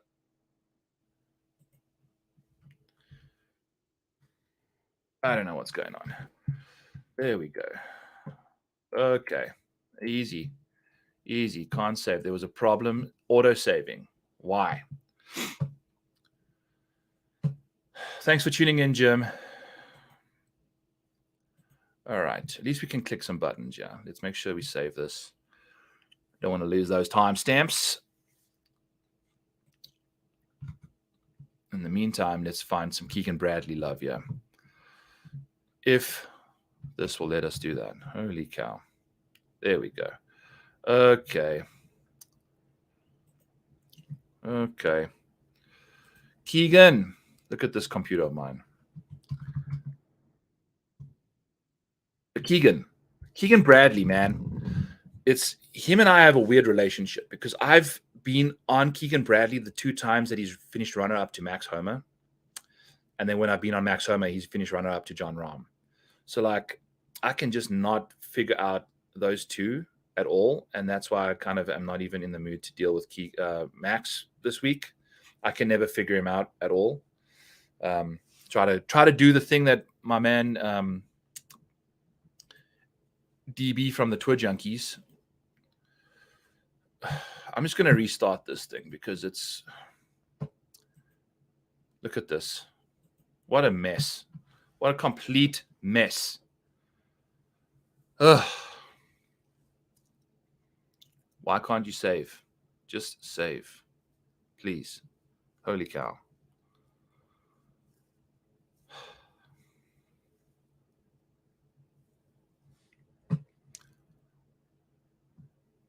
Eric Cole as well. T21 today. Brutal stuff. Oh my God, dude. You know, like just could not get it figured out.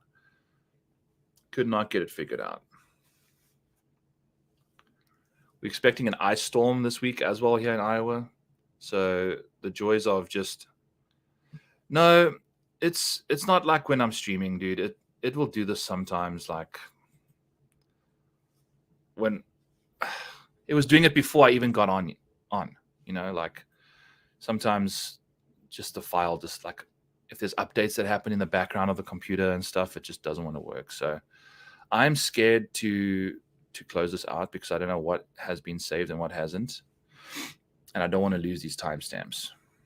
So I'm going to try, but it's not even like responding to me right now. So we're just going to have to probably take one for the freaking team. All right, out we go. Let's put it up again, yeah.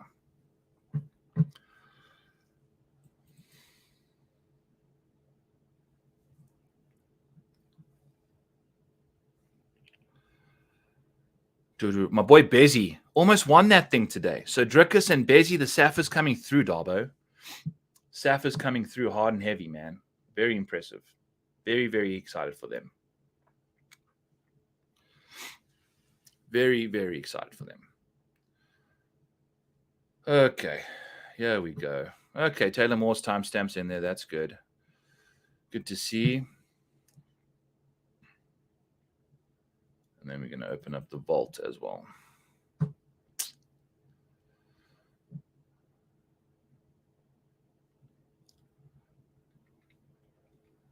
You weren't going to play Bezzy until I ran my 7K combo. Yeah, dude. You know, the thing is, I don't know. Like every time he's got into the mix, he just hasn't really finished strong. From the get-go this week, it was like he's playing back home. So comfortable, just rolling in putts. The iron play was scintillating. I mean, he holed out today. That was a sick hole out that he had on one of those holes. So that was very cool. I was very impressed to see that from him. So all things are pointing north for old Bezzy, which is good to see, you know. Very, very excited for my guy. Very excited for him. Okay, Keegan, let's redo your timestamps here. So we are casual. Oh, you think he picked up distance, huh? I spoke to his trainer about that. I spoke to his trainer at the John Deere Classic a year or two ago. And he said he wasn't, Bezzy didn't want to pick up distance. He was comfortable hitting 3 woods short of the bunker. His gameplay is just very passive. So he doesn't necessarily go into that. But what did Bezzy, I mean, I don't know if he picked up distance, bud. Like the 28 drives he hit was like 49th in the field, but who the hell knows? Anyway, let's get back to business here. Keegan Bradley, 94 minutes into the show. We got Keegan. Obviously, great course history. Obviously, great ball striking. Couldn't quite get across the finish line last week or 2 weeks ago at the Sony. Neither could Benny on because Grayson Murray won and absolutely destroyed us. But look at this course history for Keegan. Pretty solid stuff. since 2017. 4th, 5th, 35th, 16th, 65th, 2nd. So, I mean, wow, he did some good stuff. We will get back to Bezier after this Keegan situation. I'll go look round by shot by shot, Darbo, to try and figure out what's going on with that. But I mean, Keegan's stuff is looking very good. And he is one of the few guys that I think starting to trend nicely. I mean, entering the week, played nicely at the Sony, obviously. Drove it nicely there. Didn't quite get it together at the Century, so maybe he needed to get the rust off a little bit. But one at the Travelers, one at the Rocket Mortgage. One at the he won twice last year, though. He won at the Travelers and I think somewhere else. But anyway, solid performance at the Sony last 2 weeks ago. I need to have another drink here before I'm losing focus. Losing focus in a hard way. But I love what Keegan can get up to. I mean, the ball striking is going to get him across the line here, and then the putting has obviously been rejuvenated through the roof for the most part, outside of the putting he doesn't putt very well on big greens, I don't think. I want to say that he doesn't putt well on big greens. Like, if you take a look at, like, where has he putted badly? Like the Open, doesn't putt well there. Just never putted well at the Century. Just never putts well there. So interesting stuff. He's had mixed success on these greens at the Farmers, but I don't think that's nearly as important as his ability to absolutely just crush on approach at this venue. So he does some good stuff. Does some interesting stuff, y'all. Keegs. Looks like our Wi-Fi is also being a little bitch. But yeah, so I like Keegan a lot. I think he might be one of the few guys that we kind of go to. So Keegan is in solid form with great course history. Never had the best putter here, but putter improved since Aim Point and Bellbird. So that's good for Keegan. I like him. He's a good guy. Obviously was in absolute tatters after he lost to one of the most hated golfers on the planet. So we'll have to see what he can get up to. But let's look at... So I love Keegan. Love the bogey avoidance. I mean, his bogey avoidance rates are nuts.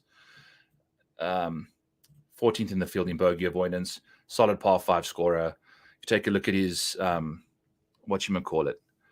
strokes gained from 150 to 200. He's 29th in the field, and then out of the rough, he's like top 50. So nothing too crazy from Keegan, but he just tends to play very well at this golf course. So we'll kind of go back to him there because I think he'll be slightly disrespected in the number market there, especially with these other big boys like Cantlay, Xander, Max, and Collin. You know, I think he'll be in the next tier of guys when I think his upside is definitely arguably better than some of them. Xander, Sungjae, and Cantlay are 3 guys that I don't think have any upside.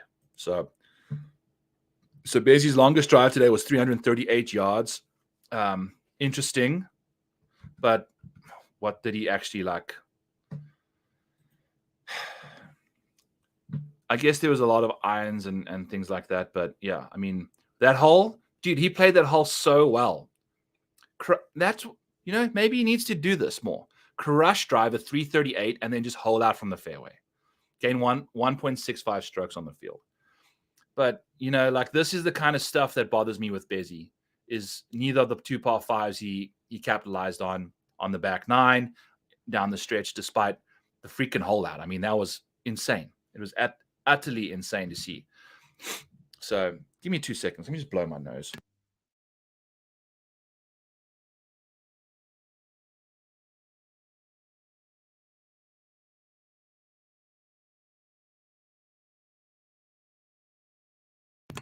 Okay, we're back. We're back, Jack. And let's talk about some Eric Cole. 100 minutes in. 100 minutes. Eric Cole owes me money. Had him at top 20 for plus 145. And he bogeyed the final hole to finish 21st. So Thank you for nothing, Eric Cole. Interesting course for him, considering how well he's playing right now. The short game, I think, will really, really thrive going into the year or this venue. Missed the cut in his one appearance in 2023. Obviously, was a rookie last year. But if you take a peek at what Eric Cole does well, it's nothing good off the... I mean, Waialae, he did fantastic off the tee in those final few rounds. Interesting stuff. But if we take a look at anything else for him, the off the tee stuff it's here and there. The accuracy is incredibly bad. So we'll have to see what goes on. But if you take a look at his recent accuracy, call it since the RSM Classic, so his last 12 or so rounds,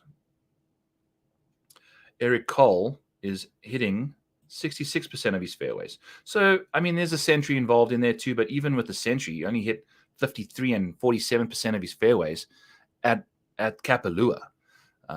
Hit a lot of them pretty solid at Sony in 2024, where he finished 13th, obviously, just making the cut on the number after a really bad second round.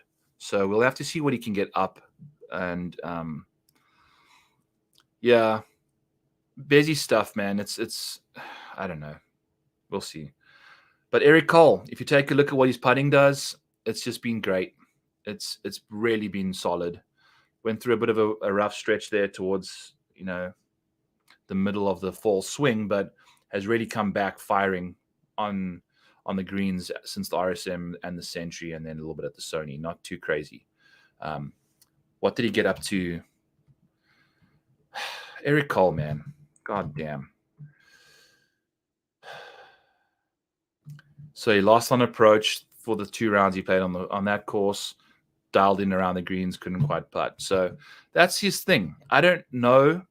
He's going to have to do the Sungjae Im, the Jason Day situation, where the short game is just going to be, it's just going to have to be through the roof. I think he's going to be able to lean into that short game quite a lot. And I like his chances on the North course, where it's like a bit more open for him and less penal off the tee. But I don't know how his driving is going to really work at this golf course, because he doesn't have a lot of distance and he doesn't have a lot of accuracy. So he's going to be hitting from thick cabbage all the time and just having to scramble and scramble and scramble. So this is going to be one of the first few courses that he'll have to deal with. I'm really curious. What are the other, I don't know if he played at like Bay Hill and places like the BMW Championship is a similar kind of a course with a rough, I'd say. Didn't do terribly there. The Memorial, 24th, despite losing 2 strokes off the tee. So he can get it done as long as the putter and stuff rolls. So, yeah. Hi, Shot Like. How are you, my bud? Benny on and Burn. Oh, my God. You were the... Did you have Sahith before that as well? There's guys that had Sahith Theegala, Keegan or Benny on at the Sony, and then Sam Burns this week. And it's just been pain. Like the outright community, this is why top 20s and matchups are the way to go, because you can still... Outliers like Grayson Murray and Nick Dunlap aren't going to affect your profits that much. It's one extra person in the top 20. So I like that about it. But yeah, tough scenes, but I'm so sorry to hear that you are on that side of it all. So Eric Cole will be very interesting. Obviously going to be behind the 8 ball off the tee, and then we'll see what he can get up to around the greens and on them with regards to his putting and short game. Let's dive into some Justin Rose numbers yet. 104 minutes into the show. If you take a look at Justin Rose's numbers, he plays the North course and other, I think this is more comps. These are also comps, I think.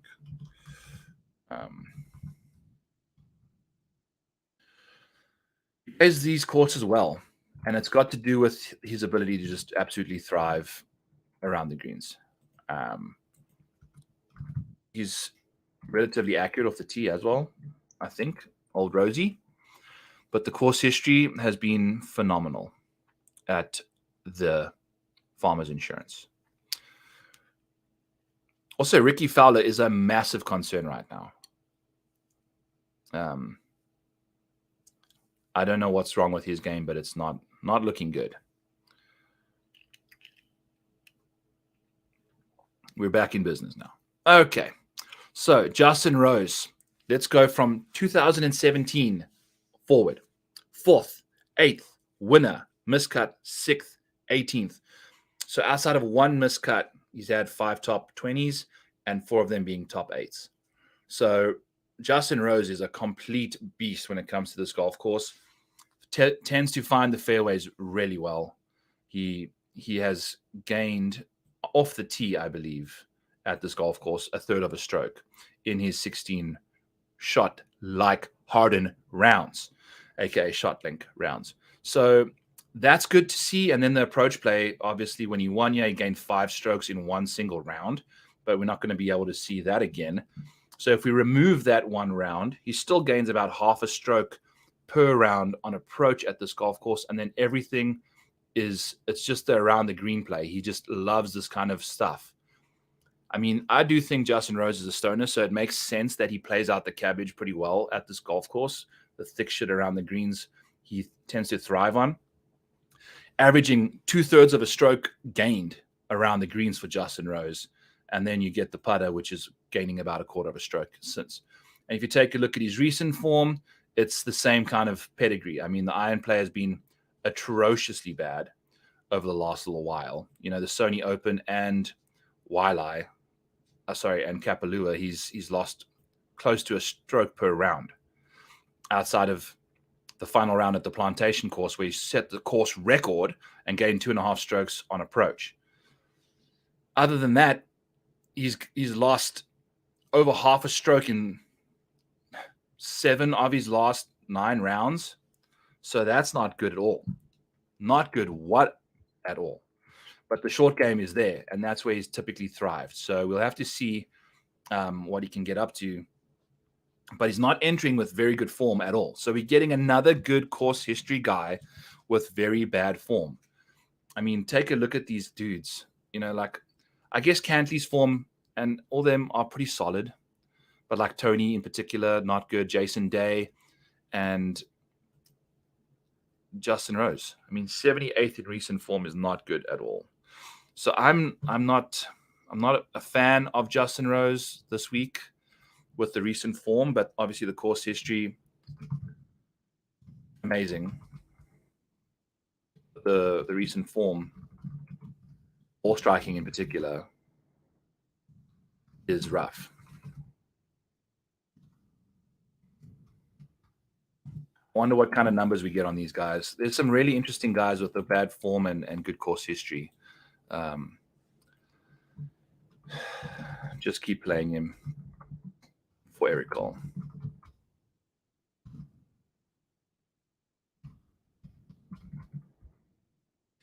All right. Ludvig.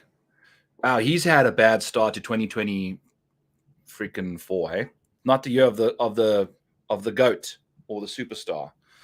So let's do some Ludvig here. We got 109 minutes in. Old Luddies. Luddies with the Tuddies. Let's go find old Ludvig over here. We will obviously be playing this course for the first time. And if there's a golf course that rewards this kind of golf, I think this is a course for him too. So that's going to be the place for him to go to. I mean, the distance off the tee is immense and the accuracy is incredible. But it looks like the driver has been letting him down a little bit since the new year has begun. If you take a look at the accuracy numbers here, in particular, they're not nearly as good as we could expect. Granted, this is a bit skewed. I mean, the RSM, he just drove it like a beast. I mean, gained 5-6 strokes off the tee at the RSM. So there's that upside there, and that's what he was up to pretty much all of last year, since, call it the RBC Canadian, when he showed up. He's averaging over 1.15 raw strokes off the tee, and that is just insane. But this year, he's breaking even. Like the Century, he lost 2.65 in round 3. That's not very good. He lost a stroke in round 1 at the Sony, but it seemed like he started finding his groove a bit. But it's like, what is this guy's deal? And now the short game seems to have left him. Even at the RSM, it looked like he almost lost strokes total, but he's neutral since the RSM. But if you take that away, he's losing a quarter of a stroke there, and the putting has also left him. So there's some interesting situations here with old Ludvig. And obviously we get that round 2 situation where he just never, ever plays good golf on a Saturday. The crazy thing with this guy, I'm going to just completely go off the rails here a little bit, but take a look at this. If you told me this was Ludvig Aberg, I would tell you're going nuts. I mean, the numbers are just atrocious for him when it comes to round 3. I mean, the Century shot a 77 in round 3. So the model doesn't want me to pull it up, but it is a thing. My 2 heaviest ownership was Bez and Burns. I know, dude. It was a tough. And then you had Burns just going double was brutal, absolutely brutal. So I mean, outside of a few spike rounds here and there, these are the 2 PGA Tour tournaments where he gained a total of 10 and a half strokes. The rest of the time, his round 3 stuff is just not available. He's lost 2/3 of a stroke per round in round 3. So Ludvig has to figure that out before he kind of gets going again. And the thing is, nothing looks good right now for him at all.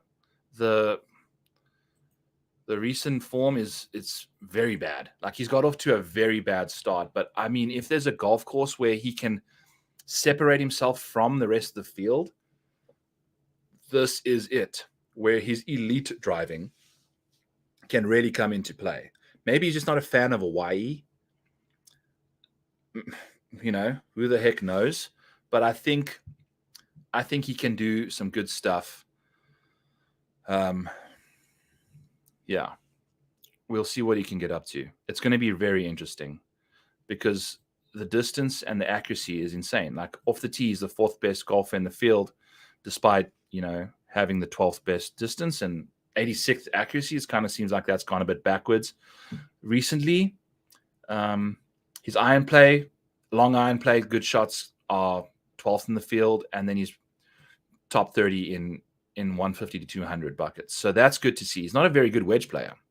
So that's maybe why at Wiley and the Century he struggled, because there's a lot of wedges that you got to hit there. But we'll see. It's very interesting. The RSM doesn't have a lot of wedges, or is that mainly got to do with, I don't know, but I guess everyone else was hitting mid-irons when he was hitting wedges, which will still be better. So, yeah, I think this is a bounce-back opportunity for him. We could get a nice number on him after he opened up at almost, I think he was the favorite for the Sony and barely made the cut. So, yeah, I think this is a good chance to go back to him and see what we can get up to. Why is this note all the way? Like, why? Computers can make people like what is going on here? Why is this note all the way over here? Okay, let's open your ass up and let's go. So, love him as a bounce back opportunity. Bounce back opportunity for Luddy, who can separate with driver and longer irons at this course. Not sure either of the two Hawaii venues suited his ball striking as a bad iron player, as a bad wedge player.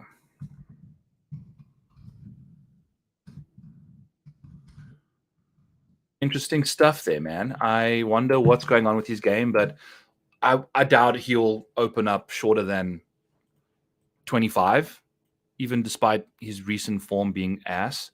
So it'll be interesting to see what he gets up to.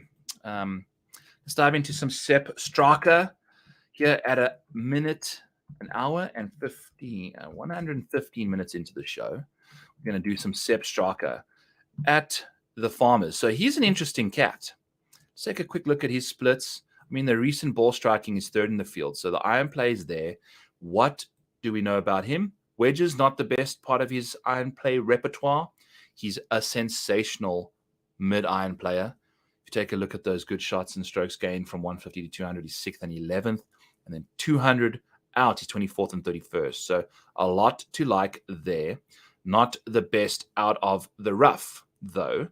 However, if you take a look at Sepp Straka's profile, he's 17th in accuracy. So his weakness is kind of limited a little bit by the fact that he's a very accurate driver of the golf ball. So he's not often in the rough, so to speak. So he's one of the guys that's not necessarily going to overpower this course with distance. He's going to do it with precision. And let's get ourselves out of round 3, because Sepp Straka we want to see everything about his game.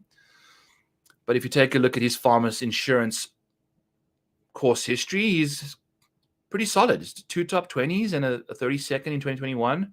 So some good stuff from Sepp. He can get nuclear with the putter as well. And from what I understand, according to Kisner, whose caddy is now caddying for Sepp, his short game around the greens has got a lot better too. So that's going to be important at this venue, obviously. And we'll see what old Sepp can get up to. Like, look at what he got up to at the PGA. Just absolutely scorched city on approach. So we know that if you can find good ball striking at this course, it can reward you for sure. And I think a lot of those approach shots are going to fall in the buckets that he's really good at. Got off to a bit of a slow start to start off the year, kind of like this stupid computer of mine, and then went ahead and finished first at the John Deere Classic and then second at the Open Championship. Solid stuff. And then kind of chilled out a little bit to end the season and finished 12th at the Century. Iron play still very good. Off the tee, he doesn't fancy the Century driving. I think when I was on Ian's podcast for the Century, he told me Sepp lost like 3 strokes off the tee at the Century the year before. So he's not a fan of that golf course whatsoever. I think his accuracy at this venue should be better. If you take a look at his off the tee numbers, oh yes, look at this. I mean, he's done some good stuff since he's played here, averaging about half a stroke off the tee, despite not really eclipsing 300 yards in distance ever. So there's a lot to like about his game. He's one of these guys that I think can do good things. And if he can just avoid losing, holy cow, man. Like he has 1 or 2 rounds where he just loses a lot of strokes on approach. It's pretty much every single Farmers he's lost 2.5 strokes on approach at least. Literally, in the 4 times he's played here, he's had 1 round where he's lost 2.5 strokes. At least. The last 2 times have been 3. And in 2021, it was 4. So he needs to get it figured out. But even then, his approach play is still, okay, it's not very good. So interesting situation. Now, I wonder if that's got to do with the correlation of his off the tee numbers. It looks like the days he struggled off the tee, I wonder if those were when he's coming out the rough, he tends to struggle a bit more. But it looks like for the most part, when he did struggle, I don't know. I like him. I think he suits this golf course. Got some solid course history, and we can see the putter. The putter's likes this golf course. He's putted well, yeah. In his 10 rounds he's played, almost 0.8 per round. So that's very nice to see for Sepp Straka. So I think he's one of my favorite plays so far. Love the irons right now.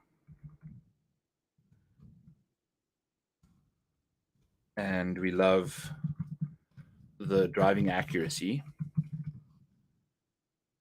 and the ability to scorch the greens.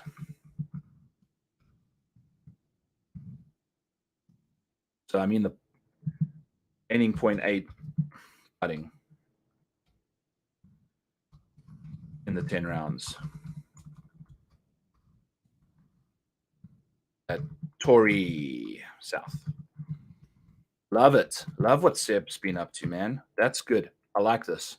So we could see some nice value in the middle of the board here with Sepp. I think if we can catch anything 40 and above with Sepp Straka, I think that's going to be nice. No, shots. If you take a peek at the timestamp here, you can see exactly where we are. So I'll go to Sahith here next. We are in the 2-hour mark, friends. Cheers, cheers, cheers. All right. What I am going to quickly do is go grab a glass of water. I need to go fill up my water bottle. But Sahith Theegala will be next. We'll do him shortly. Give me 2 seconds.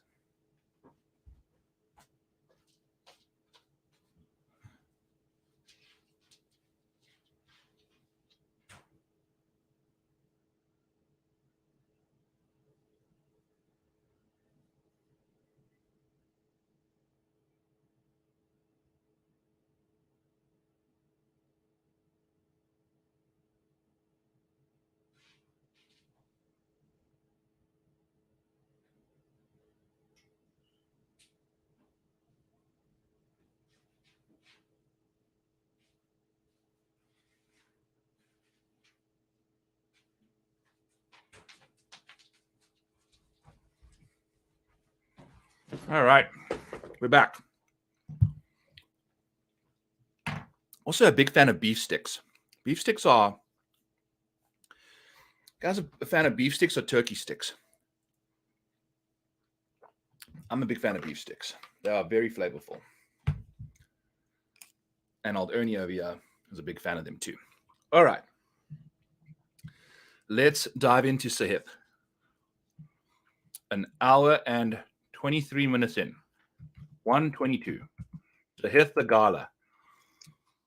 Going to be an interesting situation. I obviously missed the cut at Wiley. Not a fan. And I think his recent form is going to be phenomenally impressive going into the week. I think his strokes gained numbers from approach. Let's take a look at his strokes gained here. The approach numbers have been pretty darn good the last little while. And I think he's exceptional from far away. He's very, very good from 200 and out, which we will have a decent amount. You know, it's not like it's not going to happen. 1/4 of shots come from on approach from 200 and out. So he'll do well on the par fives. And I'm assuming, you know, a decent amount of those shots can also come from 175 and in. So there's a lot to like from Sahith there on the long side. Ideally, you would like a bit better mid-iron play. He's a bit better of a wedge player than a mid-ironer, but it is what it is. I don't think, you know, he just does his thing from an iron perspective. Around the greens, he's typically pretty darn tidy. I don't know why he's 51st in the field, and he's a very good putter. So we'll see what he can get up to. Everything to start off the year is great, outside of off the tee, 34th in that department. So we'll see what he can do. But when he plays these hard courses, I think that's typically his best situation because he's such a good scrambler.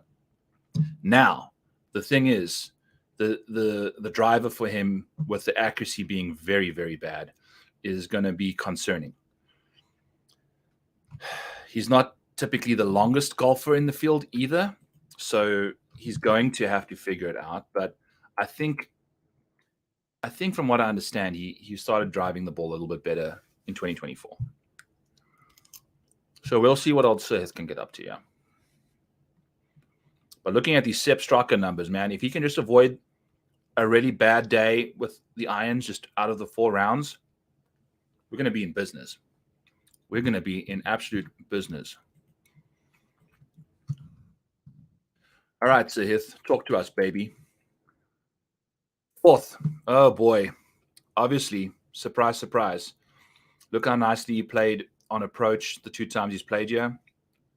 The numbers are delightful. I mean, he really started getting in the zone there in 2003, 2023.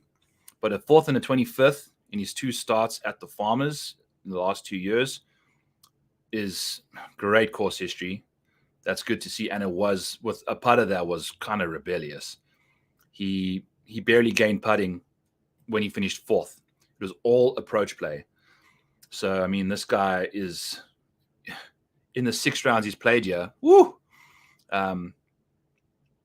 He's averaging 1.75 strokes on approach at Torrey Pines in the last 6 rounds. Gained over 10.5 strokes on approach in 6 rounds of golf. Wow.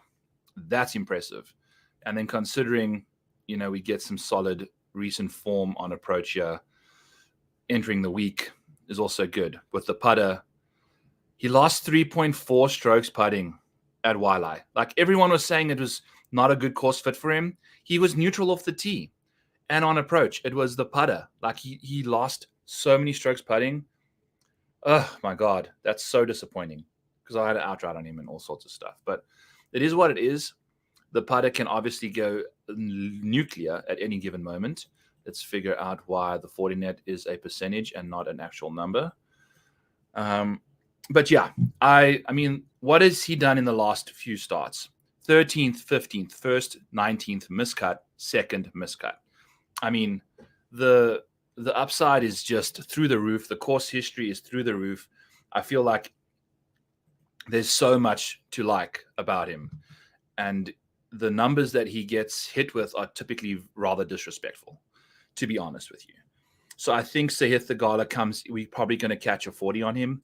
I think at the Sony, at a course that people thought wasn't a good fit, he caught a 40 and then missed the cut. So maybe that keeps that number closer to a 40. But I think with the course history, we'll see somewhere in the 30s maybe for Sahith. But for me, he seems like when he gets in the mix, he's totally comfortable. Pressure is a privilege, and he can handle pressure pretty well. So I think, especially having finished second at the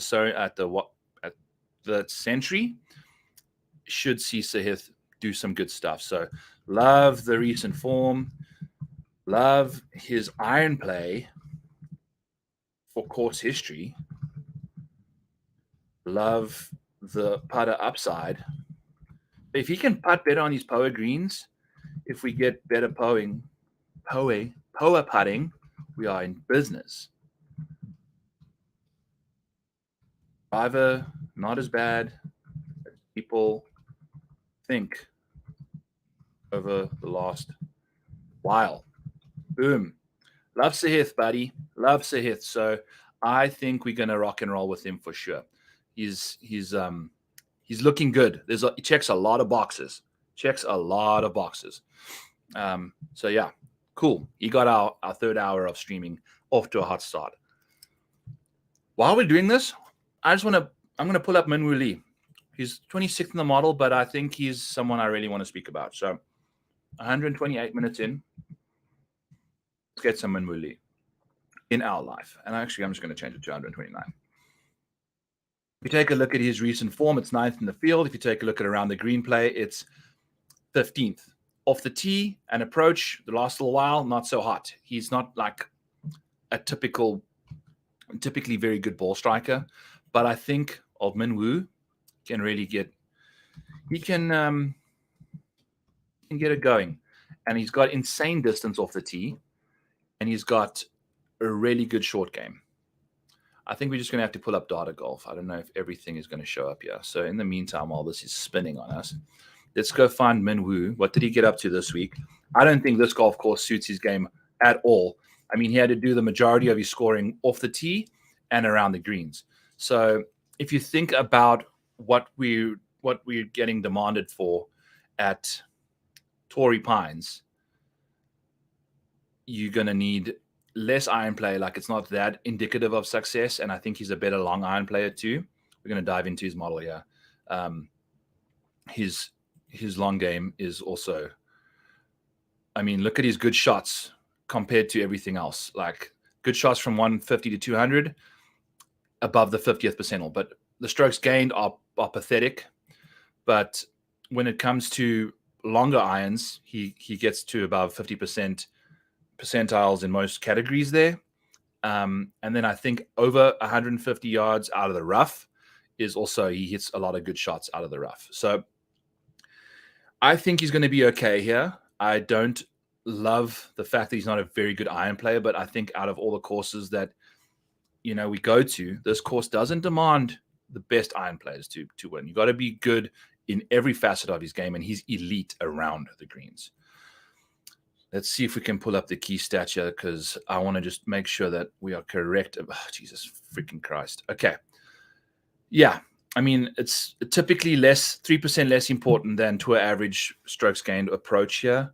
I mean, Max Homa dominated on approach, and so did Keegan, but that's how they got it done. We've seen Justin Rose take care of business around the green and putting. Around the green, 4%, the biggest jump in percentage compared to tour average out of everything. So I love Minwoo Lee's profile to take care of business at a golf course like this. So, if you take a look at his driving ability, it's distance, not so much accuracy. But when he does miss, it misses big. And I think at this course, that's fine. That's almost better anyway. And if you take a look at his recent form, it's been 2 wins, 2 more top 6s, and a top 15. And then you can add a T, whatever the hell he had, T21 at this golf course. The Amex was not a good tournament for him. I mean, the fact that he gained, holy cow, he led the field in strokes gained around the greens. So we know he's going to be chipping his face off at Torrey, and I think we're going to catch a nice, a T21 wasn't bad for him. I think we can work with something in the 30 to 40 to 1 range for Minwoo Lee as well. So I'm going to mention that over here real quick. Oh, that's it. Want that. We want a comment or a note. So love the distance and the longer irons is around the green play will be the way he wins this thing.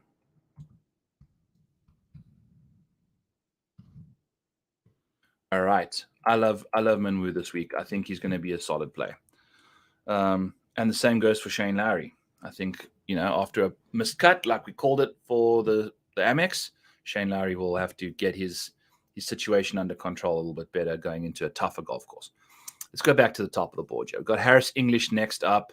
I think he's also playing some really solid golf, playing some good form, solid ball striking, but his around the green play is pretty bad. So let's do some Harris English here at a casual 223 minutes. 123 minutes. 133 minutes. Holy cow, I can't. Doing the math this late at night is rough. Harris English, let's take a look at his nonsense. What did he even play this week? I don't think so. Did not. Okay, that's fine. Let's take a look at what Harris English has been up to recently. I mean, look at this Minwoo stuff. I mean, it's just thick green boxes off the tee, around the green and putting. It's going to be fun to watch him play. Yeah. That'll be very interesting, Darbo. If Minwoo and Aberg are 9 and 8K combos, I don't think Ludvig will be in the. I mean, maybe Ludvig will be in the 9s, but I will be quite shocked if he's. Granted, we've got those big dogs. We've got a lot of those big dogs that'll fill up the 10K range. So Obey will definitely be 9, and maybe Minwoo. What was Minwoo this week? I think he was also round about the 8s or 9s. So maybe this week he kind of. I don't think Minwoo will be more expensive than Obey. Obey is just the ball striking for Obey. Just it makes it impossible for people to give us any value. So no, there's no way Obey is in the 8K range, Darbo. No way.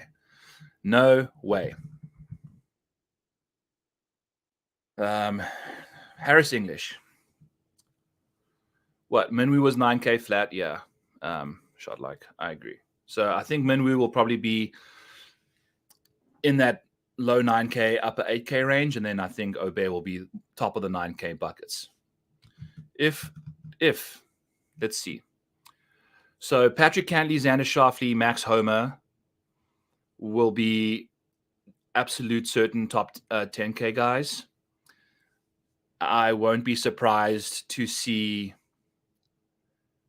Ludvig as the fourth 10K guy or the next guy in at the number one 9K guy.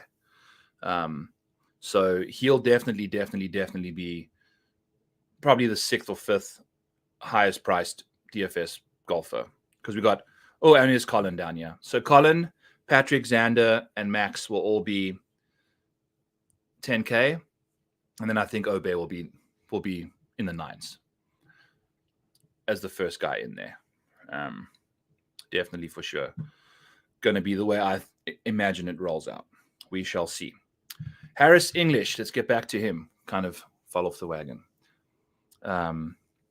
Yeah, do you think they'll have 5 guys in the 10K range? I don't think that typically happens, does it? And none of them are good enough in this field. Like, we don't have a Scotty Scheffler or a Rory that's going to be in the 11s. So it'll be interesting. I think everyone will be kind of doing their thing. All right, Harry, let's get back to you. Harry English, we're going to have to change that timestamp because we kind of got very distracted. Whatever. Let's take a look at his Farmers Insurance stuff. Hasn't played so hot since basically 2019. He's missed the cuts and finished 71st. But in 2018, 2017, he finished 8th and 14th. And he did a lot of that with good approach play and some solid short game and putting here and there. The stuff for Harris English off the tee has been pretty impressive to start the new year. The Century, he has only lost strokes off the tee once in the last 8 rounds of golf. And that was the first round of the year. Since then, he's pretty much been very good. The approach play has been very neutral, and so has the around the green play, but the putter has been very volatile, and that's typically his thing. He gains a lot of strokes in one single round quite often. He's averaging 1 stroke putting in 2024. But if you take a look at his recent performances, there's typically a round where he gains at least close to 3 strokes putting once a tournament. So that can shoot him up the board. But the irons and the around the green play, in particularly around the green, losing strokes this year, typically losing in general. If you go back all the way to the Wyndham, losing a quarter of a stroke around the greens. So not a lot to go for Harris English here. I don't know about his game. The iron play since the BMW Championship has been rather lackluster. The last 15 rounds he's played, he's pretty much lost strokes on approach in all but 1, 2, 3, 4 rounds. So pretty much always losing on approach while gaining off the tee. The off the tee stuff has been automatic. It's been really good off the tee. So we'll see. I don't know. Harris English is an interesting play. Always got that upside with the putter. But the around the green play, especially with not being that good of an iron player, is concerning. So that's going to be our write-up for Harris English. Great driver of the golf ball. The guy's just dominating the driver. Great driving. But irons and around the green, not going to be good enough. Good enough to hang around. Yeah. If putter doesn't go nuclear in one of the first 2 rounds, you'd have a problem making the cut. Third miss cut. So he's a more of a showdown situation for me, maybe a first round leader, I think. Taylor Montgomery, god damn. I think Shane Lowry almost scored the same amount of fantasy points as him, and he missed the cut at the Amex. Taylor Montgomery, man. This guy, holy cow. take a look at what he got up to today, Darbo. There's your boy, Monty. He did the full Monty today. Old Monty. I don't know if they went... Did they all start on 1? I feel like he finished on 9 today, but I feel like everyone went off in a row. I don't know. Either way, he shot a 40 on the back 9. So that's a candidate for back 9 blowout of the year. I mean, he lost 5 strokes to the field in a 9-hole stint, and that wasn't very good. But then on the front 9, he made 4 birdies in 5 holes and shot a 33. So he can absolutely do whatever he feels like. If he wants to play the worst round of golf of the day, he can. If not, he does his thing. But I think Montgomery is not good. It's not a good setup for this golf course. If you take a look at his approach play, from 150 to 200, he hits too many bad shots. He's 158th in this field in strokes gained from 150 to 200, but he's 33rd in good shot rates. So, like, it's not good. And it's slightly better. It's not good out the rough. It's not good at all. So he hits a lot of good shots, but he hits too many bad shots. Now he's around the green play is obviously incredible. Like, he's 43rd in the field, but I feel like that's disappeared a bit on him. He's a great putter. Second best putter in the field. Who's the best putter in the field? Is it Max? No, it is Maverick. Oh, we got Mav in the field. Cool. So Monty, let's take a quick peek at his stuff. I'm not necessarily going to do too deep of a dive on this dude. I don't feel like this golf course suits him well at all. 13th at the Sony, 8th at the RSM. So he played some solid golf the last little bit, and the irons have really been dialed in. But I feel like those are a bit more wedge-intensive golf courses. I think the longer irons at this golf course aren't going to really suit his game.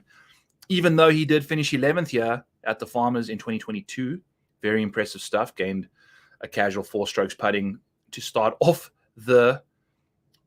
oh, no. That's round 1 and 3. Check here. He lost 5 strokes on approach in round 1 of 2022 Farmers. His Farmers insurance strokes gain on approach numbers are something. Let's take a quick look here. On approach, he's lost 5 strokes. So, yeah, he's pretty much played it flat since he showed up to this golf course, despite losing 5 strokes on approach in round 1 of the Farmers in 2022. Incredible. So, yeah, interesting stuff. But, I mean, holy cow, the putting has been great on these greens too. If you take a look at that, gaining 2/3 of a stroke putting. So, good stuff from Monty. I don't know if I'm a fan of the approach play here. It's going to really have to be around the green to get him through the finish line.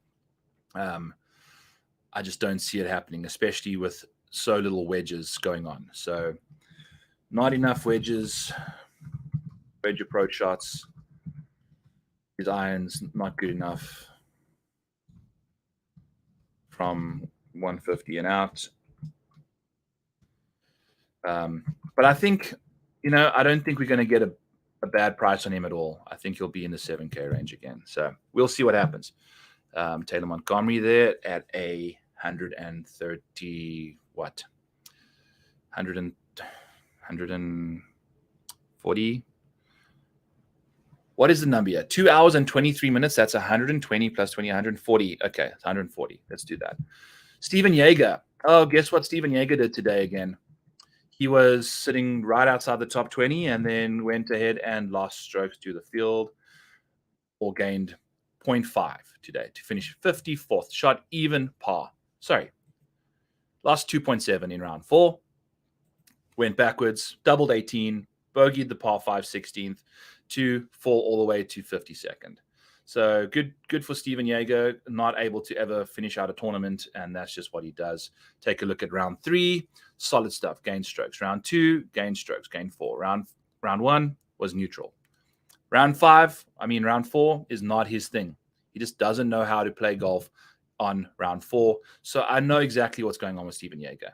He is one of the guys that just absolutely and positively needs to be dealt with in showdown. You play him through the first 2 or 3 rounds, and then you go from there.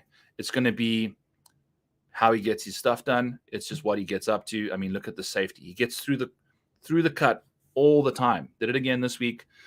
and then just sucked it up. So, I don't know. He's really good around the greens. That's going to be nice. He's very good out the rough from 150 and out. Not a very good wedge player at all. He's actually a much better long iron player. So maybe this is a kind of a golf course for him. This is a definite place I think he'll thrive at. But I don't know, that round 4 calamity that he has is just rough. The bogey avoidance for him is great. I think usually it is. On Stephan Jaeger. Yeah, what's going on? 9th in the field in par 5 scoring, but bogey avoidance is 70th. That's mainly got to do with the weekend shenanigans he gets up to. So, yeah, check this out. He makes cuts at a 94% rate, but his top 20 rate is only 27%, and his top 40 rate is only 63. So, it's not even capitalizing on those big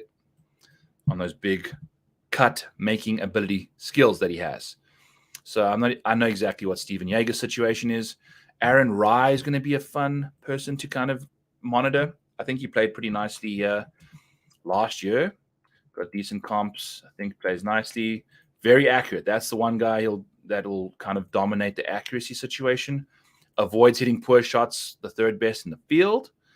And he's pretty darn good out of the rough from 150 and out.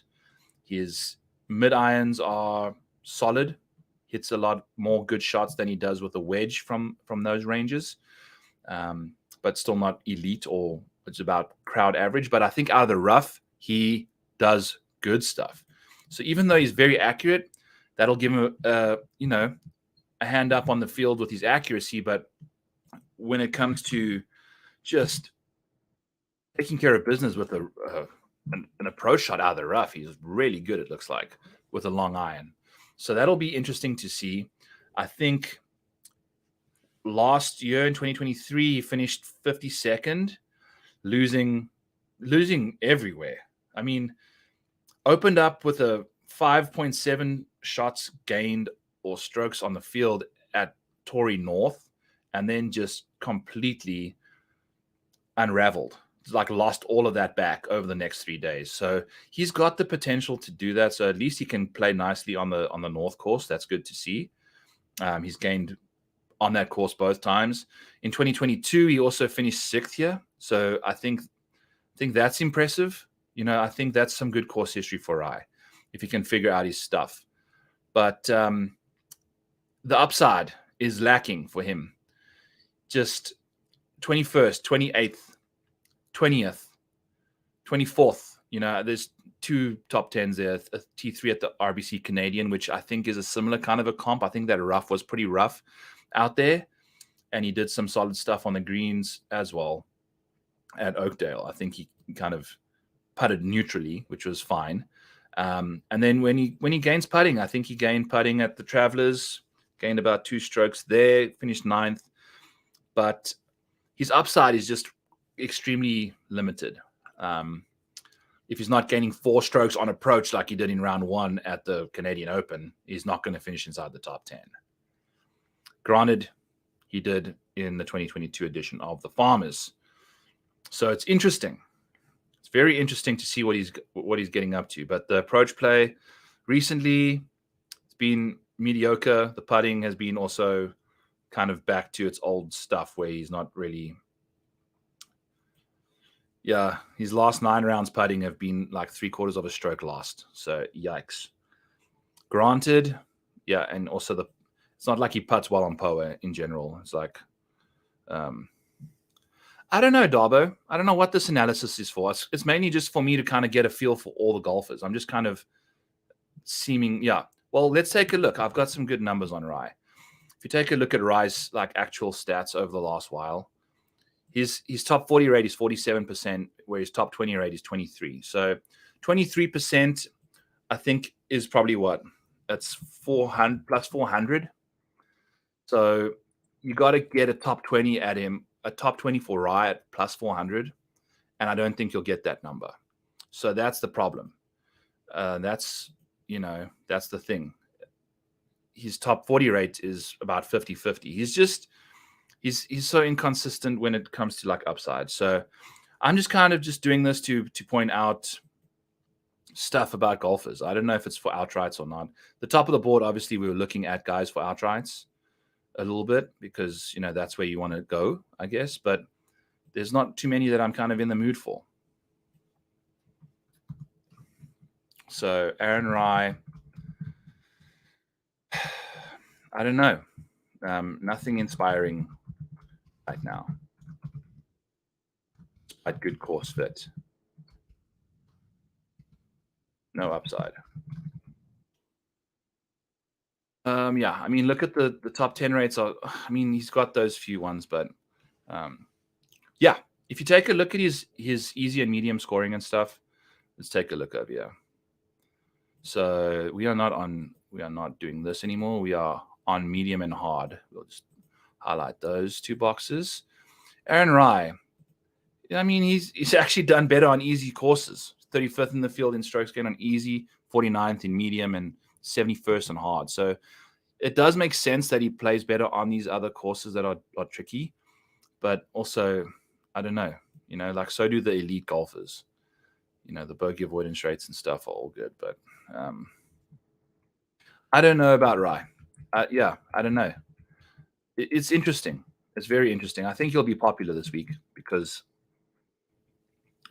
but I don't know. Same goes for Hideki. I think this course definitely is the same situation.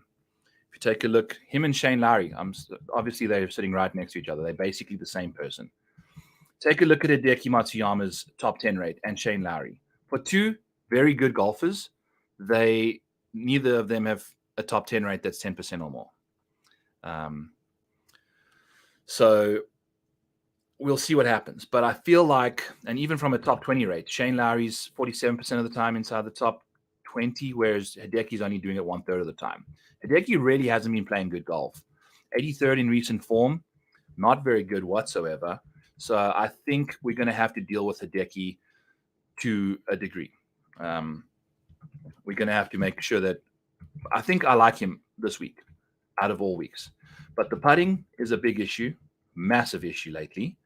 But if you take a look at his stuff, he's like him and Shane Lowry. This is why I say they're the same. If you look at their easy scoring, 53rd and 119th in the field. Shane Lowry missed the cut last week at the Amex on an easy course. But then you go to medium and hard, and they're both sitting inside the top 30 in all four of those boxes. Hideki 25th on medium and 9th on hard courses. Shane Lowry 13th on medium and 30th on hard courses. So this is the way to play these two guys. I'm not a big fan of either, but I think it's sure. Let's do that. I have some numbers.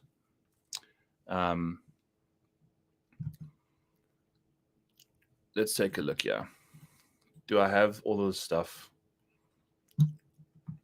This was easy, so that's not necessarily going to be that big of a deal. All right, let's do medium and hard. I don't do a very good job of keeping that right side of this stuff too tidy. But I think if we pull these up for Hideki and Shane, it's going to be like really impressive stuff. Something to look into. Top 20, top 40 percentage on hard or medium courses versus the universal numbers. Yeah. Well, let's take a look here. Let's do Shane, or we can do Hideki because we are on his name. Hideki Matsuyama's universal top 20. Look at this. Solid stuff. It's like typically what he gets up to. 16th at the FedEx St. Jude, which is a medium course, whatever. Played very nicely there. WD'd at the BMW. 13th at the Open Championship. I think that was a low-scoring affair. 32nd at the US Open. 16th at the PGA Championship. 16th at the Masters. 15th at the Valero. 5th at the Players. So Hideki in non-birdie fests is actually a really solid option. His worst finish has been the Zozo. That must have been very disappointing for him, but the driver just seemed to be all over the place there. And he finished 9th here in 2023 at the Farmers, 30th in 2022, and 53rd in 2021. So he's getting better. And it was mainly got to do with the fact that the putter went absolutely lights out, gained 6 shots putting. And, the around the green stuff for him is always going to be clutch. So he's typically very good around the greens. So let's unfilter on hard and medium. Yeah, Darbo, I think I'll have to do that, kind of figure out each guy's situation. But I think it's pretty obvious, just by taking their averages, that you can see that their performances are typically much better on those kind of courses anyway. 58th at Kapalua. Jesus. Couldn't putt. And then what is that for the Sony? 32nd at the Sony. So finished 30th at the Sony. And the thing is, it's like just not making enough birdie putts, but at least the driver seemed to kind of figure itself out, and the putter kind of bounced back a little bit. So we will see. Oh, I guess there were a few Farmers instances that were blanks, maybe, or easy.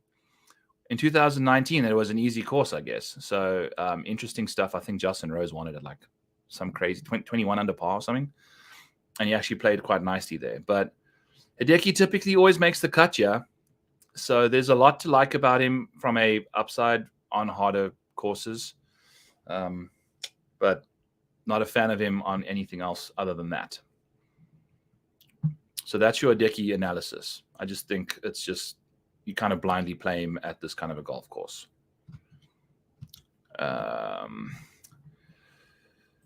Shane Lowry. Let's get into old Shano. 157 minutes into the show, into the stream. What are you saying here? I just feel like bringing Scoring Fest tournaments will not do analysis justice for this event. Like bringing Scoring Fest. Yes, exactly. Like the recent form that, especially for guys that are coming into it from the fall swing, and the Sony, well, I guess, and Kapalua, and last week, the Amex, those are all going to skew, like the strokes gained are going to be through the roof for guys that do it on easy courses. I think it'll be interesting to see, like, who struggles the most. Let's see, yeah, on easy versus hard. So like Jason Day and Tony Finau, typically, I don't know, those are two very interesting numbers. Birdie Fest, so Jason Day's number one. He's number one in the field in easy scoring, while, medium courses, he's not quite there. It's interesting. Granted, this is a geographical thing for Jason Day, while Adam Svensson is the opposite, 120th in easy, but 20th on medium, and then 99th on hard, which are typically majors. So Svensson not the best in majors, but I think this kind of a situation suits his game very well. So we'll see what happens. Interesting stuff there. So Shane Lowry, same situation. Let's pull his stuff up. He missed the cut this week, despite having a luck box hole out on the final hole of his tournament. But Shane Lowry also, I think he's a definite go-to in the situation where you get a lot of, like if you take a look at his recent stuff on the DP World Tour, 18th, 3rd, solid stuff. And then, yeah, I don't know why J Day's numbers are like that. What is the thing with Jason Day? Like, it's interesting.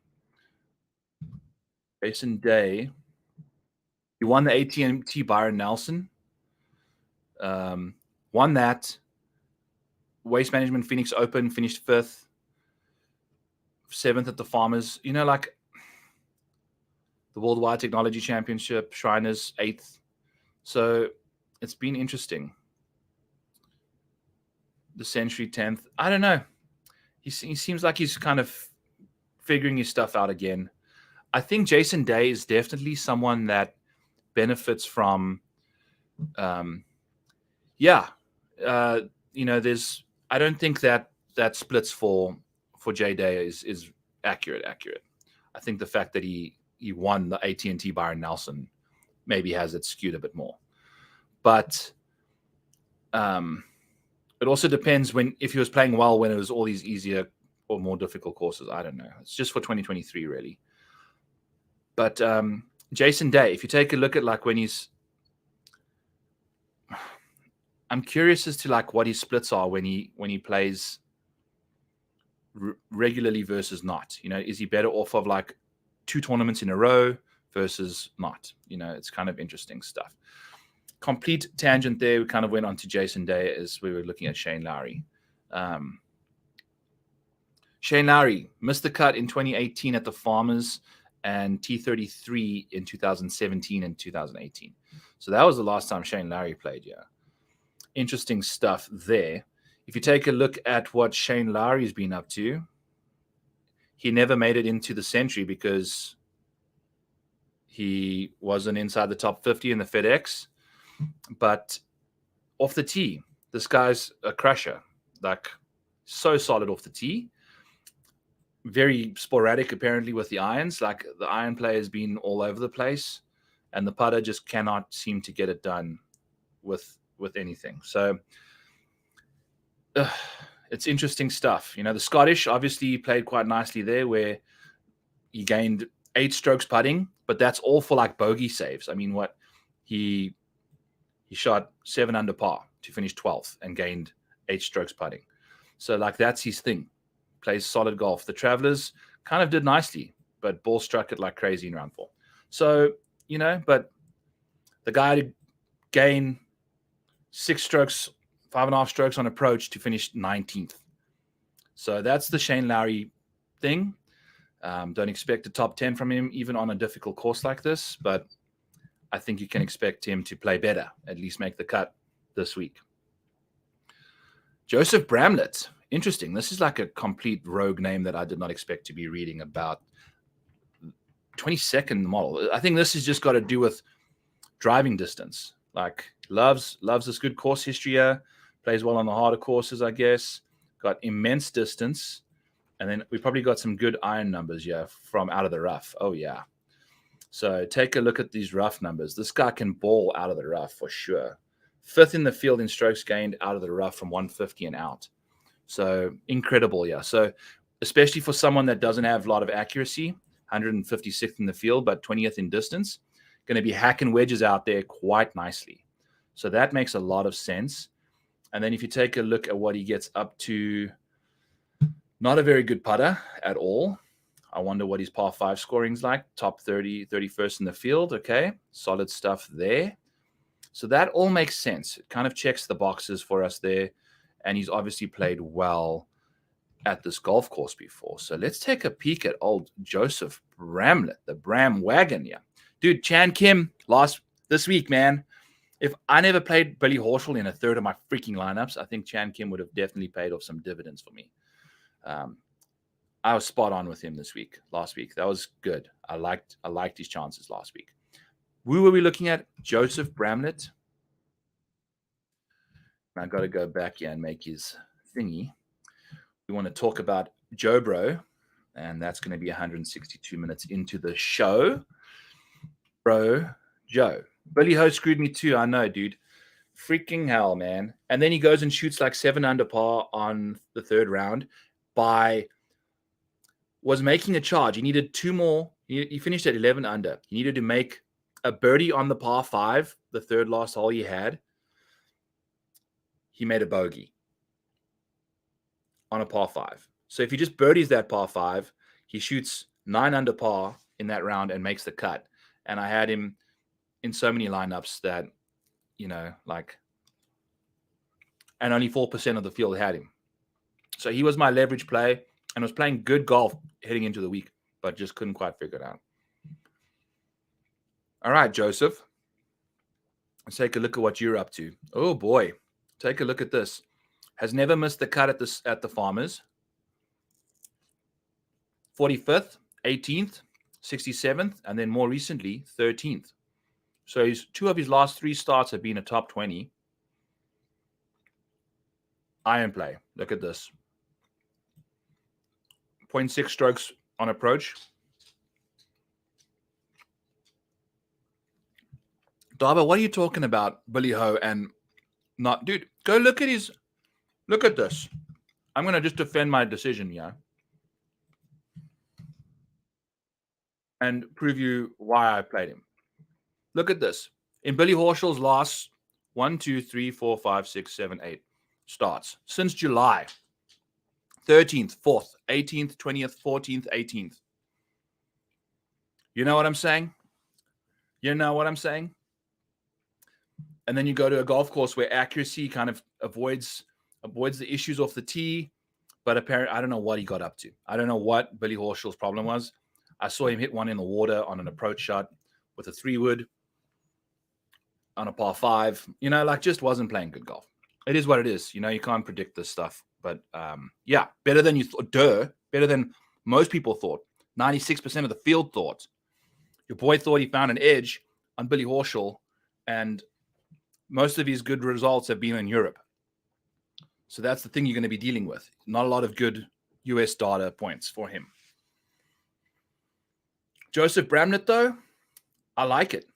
Obviously off the tee, looking delightful. Like when this guy gets rolling, he can gain close to 2 strokes off a tee if he's feeling it.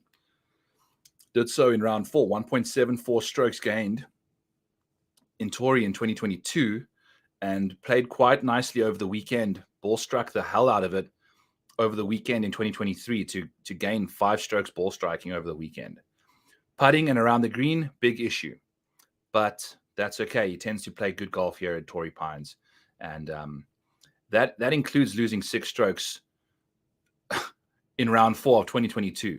So, I mean, he was playing some good stuff. And then he just lost it on the greens, lost a casual 6 strokes there in the short game department. So we'll have to see what goes on. But I love the course history. And if you take away that final round of disaster, his last few rounds, the last 3 times he's played at the Farmers, Joseph Bramlett, friends, is averaging 1.5 strokes per round in those 11 rounds. So that is somebody we definitely need to put our eye on. I feel like he's a Luke List doppelganger, right? That's basically what Joseph Bramlett's situation is. And I'm a big fan of him this week. I love that. I mean, the fact that his strokes gain is getting a bit jacked up because of that bad final round and then played nicely here last time looks good. Course, horse. A beast out of the rough. Of the rough on approach. And of distance off the tee.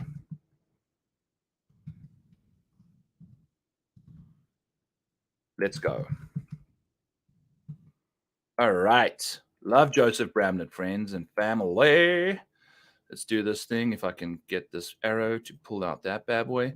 So, yeah. Sahith Theegala and Joseph Bramlett are going to be 2 options we consider here in this range. Beau Hossler played some good golf the last 2 days. So he's definitely figuring his stuff out.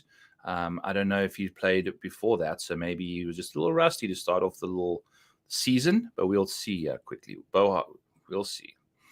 Okay, let's talk about Beau Hossler. 168 minutes into the show, we are singing. Beau Hossler. Let's take a look at what he got up to at the Amex. Did some good stuff, especially on the last 2 rounds. I think he was like 14, 15 under par just the last 2 rounds. Beau Hossler, -3 today. Must have had a bad finish somewhere. Oh, there was a freaking double involved. Water ball, probably.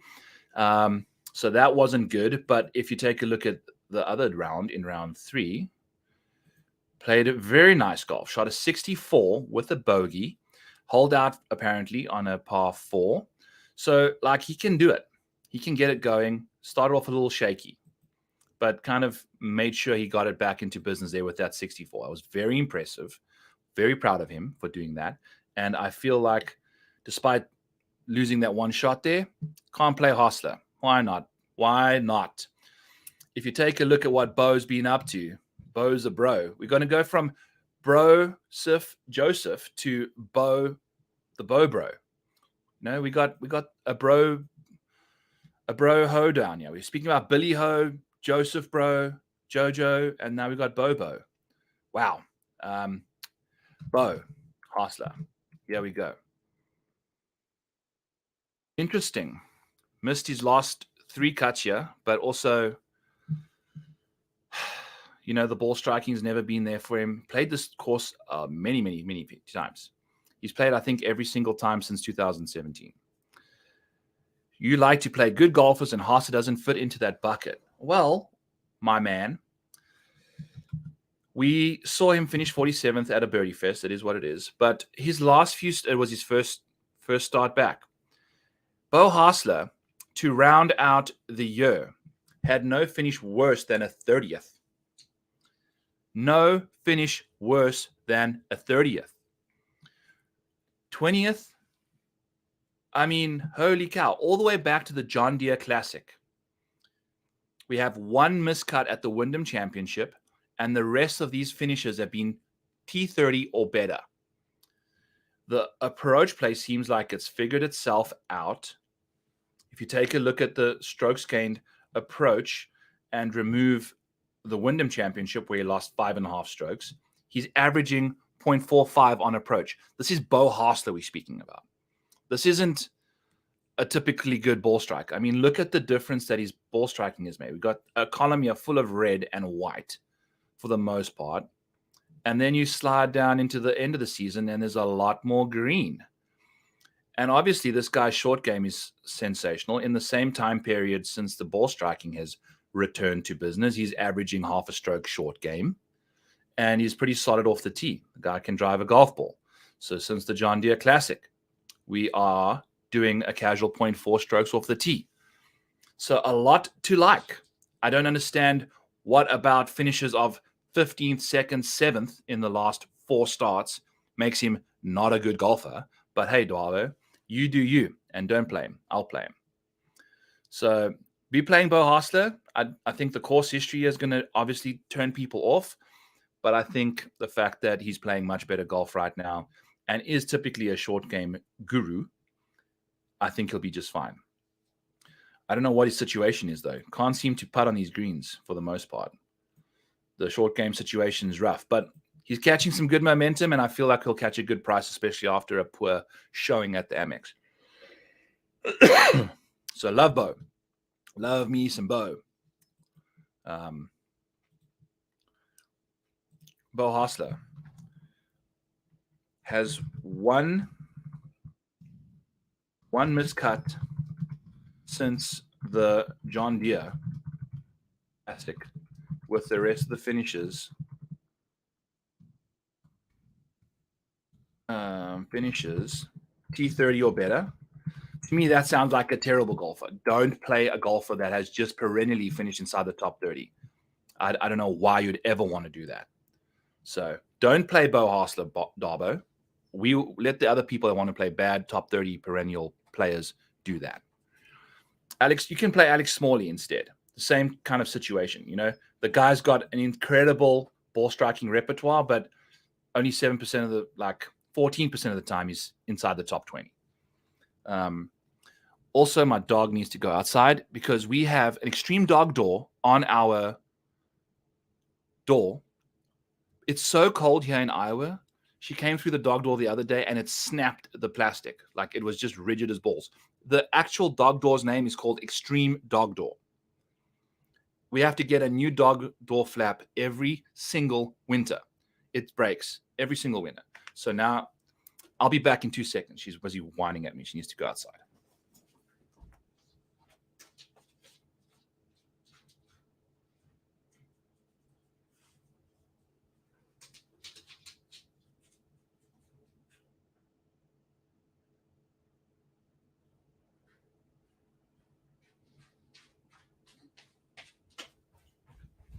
All right. And we're back. So let's do Alex Smalley and then we'll get back to the dogs. I've got to go let them back in. Yeah, it's not fun. But, I mean, right now it's 27 degrees, so it's not too bad. So I could actually probably lift the flap up, but I'll actually go do that.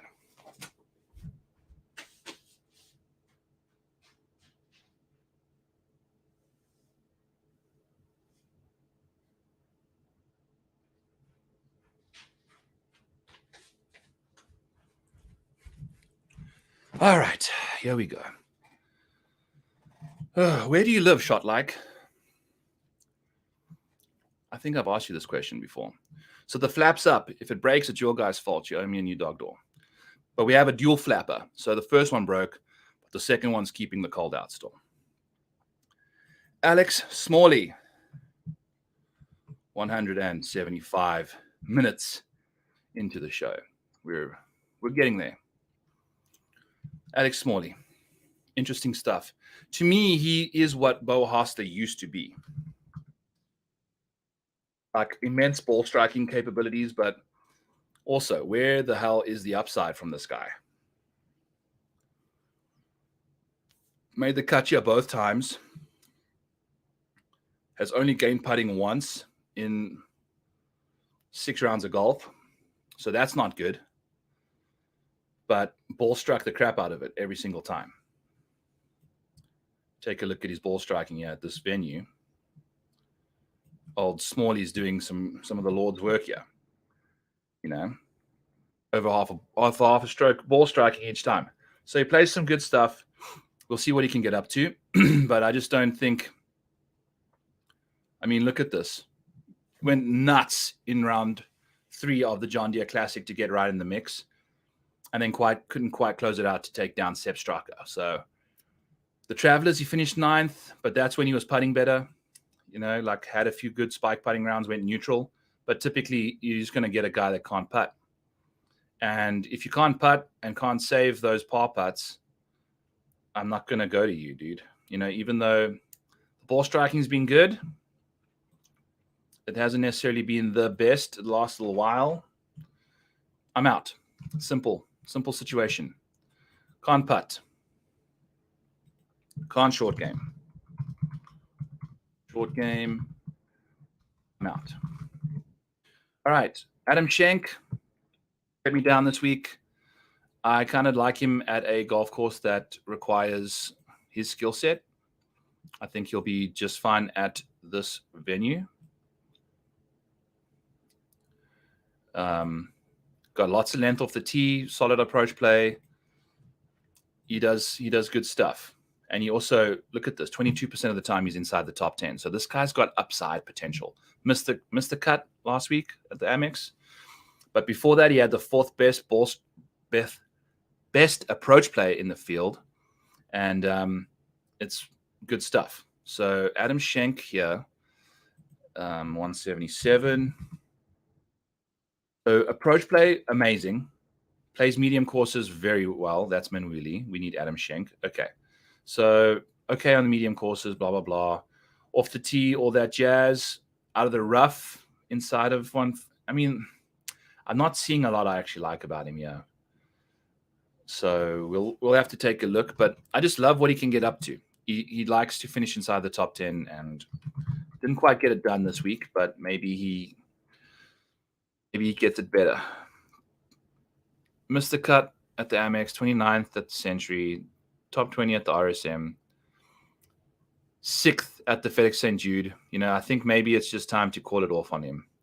The form has disappeared on Adam Schenk. Missed the cut here in 2018, T57 in 2019. You know, the putter has just not shown up. Finished 20th here last year, though, so that's not too bad. But, yeah, I don't know. Typically one of my favorite golfers to bet, but I think I just don't see the recent form is just missing right now.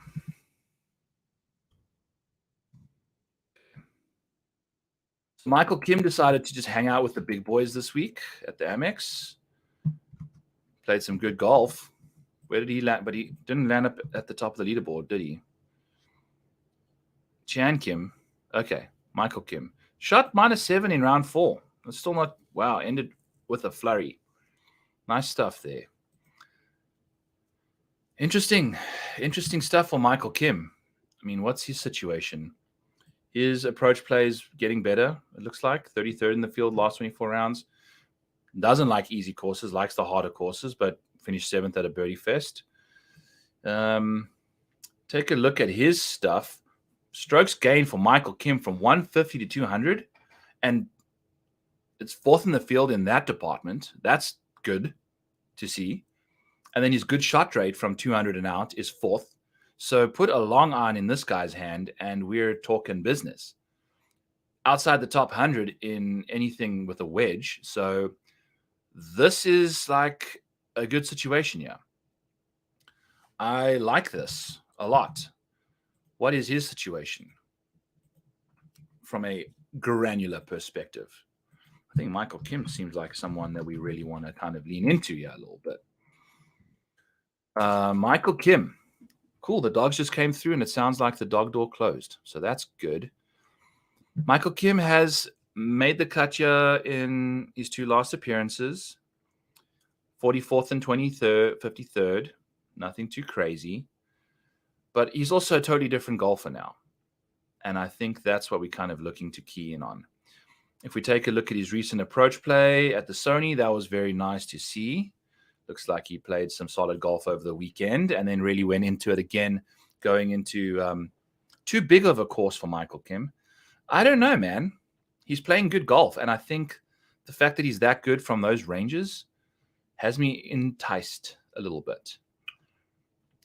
I mean, if you take a look at what he got up to at the Farmers over the last while, I mean, he's only missed one cut. So you're not getting the best upside, but this is also like it's not the Michael Kim we're seeing right now either. I mean, he played nicely at the Worldwide Technology, top 20 at the Shriners, 5th at the Wyndham Championship.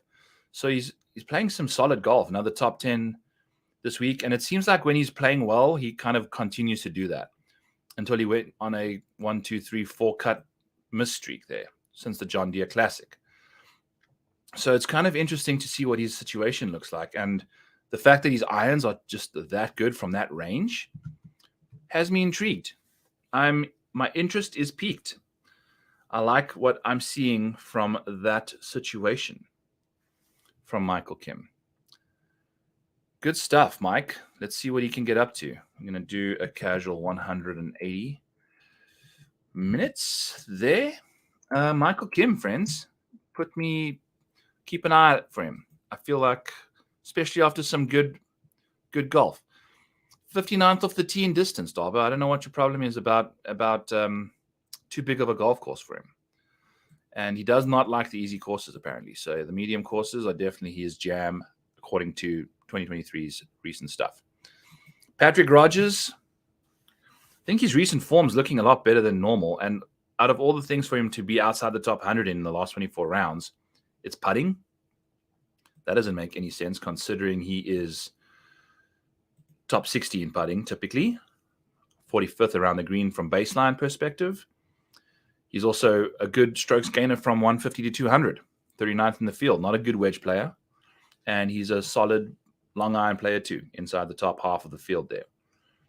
But not very good out the rough, apparently, from 150 and out. So that's interesting. What's his situation? He's a Cali boy, so he's obviously played here a few times. Sounds like he plays the South course nicely. Obviously, got some decent distance off the tee. Tends to play hard courses the best, apparently. So let's go investigate his situation. Who are we talking about? Patrick Rodgers. Patrick Rodgers. Oh, wow. Fourth place finish in 2017, then missed 2 cuts in 18 and 19. Finished 9th in 2020. And while this loads, we will take a peek at his recent form, where he's finished 14th at the Century, so that's inside the top quarter of the field, 24th at the Sony. The putter seemed to find its way back a little bit there. And then Rodgers really hasn't got it figured out since that 9th place finish here in 2020. He's missed the cut twice since, and then a 62nd in 2022. So he's not going to really have that recent form that people are looking for if they're looking at the last 3 years. But he's not unfamiliar with playing well at this golf course. And I like that. Like considering his approach play over since, call it the Shriners, where he WD'd. Interesting. His approach play has been gaining. That's solid. And his off the tee numbers are solid. And around the green has been solid in 2024. So we'll see. I don't think he played this week either. Nope. So he's had some rest. I think he's going to be in California looking to do his thing again. Interesting. Interesting stuff from P-Rod. So with 183. And just, I think his comment is going to have to be great course history before 2020. Seems like recent form is trending.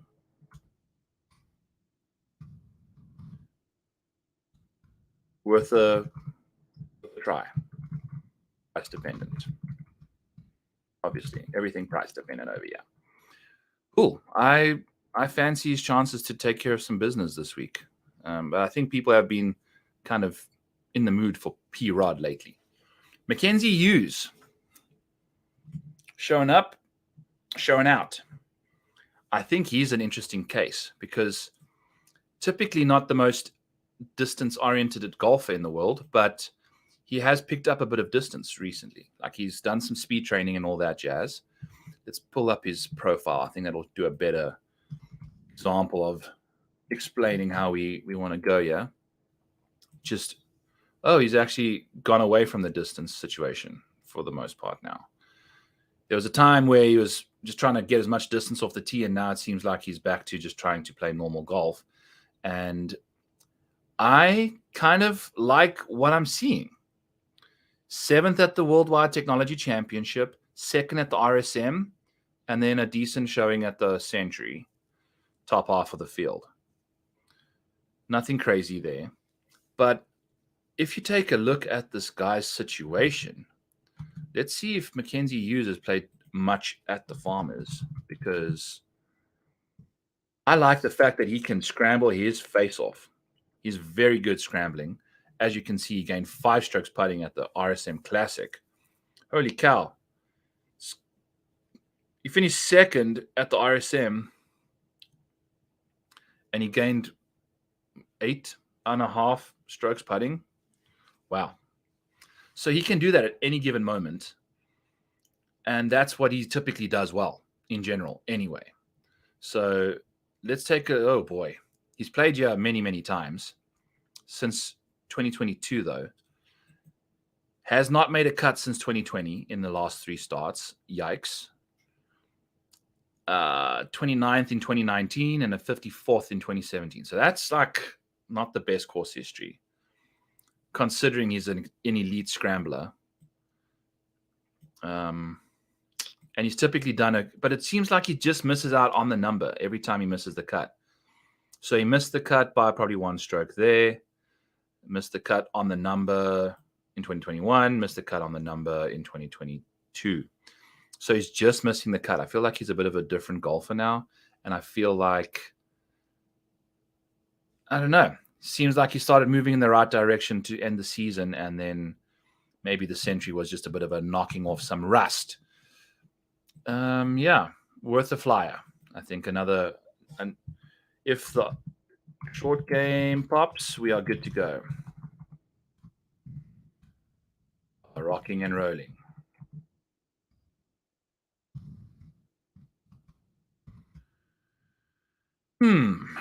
Mackenzie Hughes. Spoke about him at what, 187? Nicolai Hojgaard. I like his chances at this venue.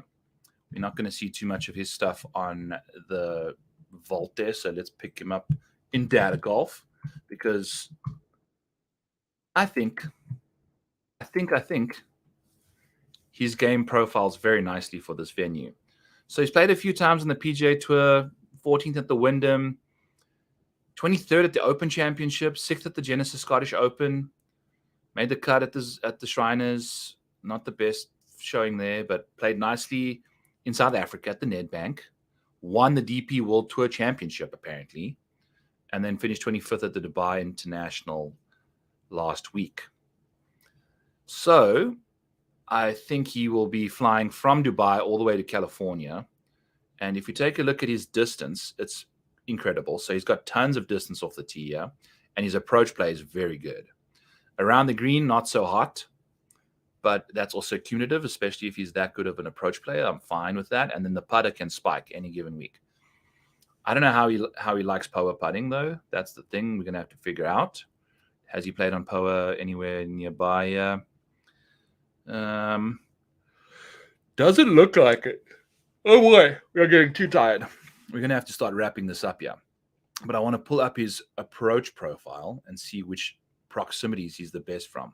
So he hits tons of 75th percentile in good shot rate from 150 and further in the rough. So out of the rough, I love it. Then from the fairway from 150 to 200, pushing on the 75th percentile for about half the stats.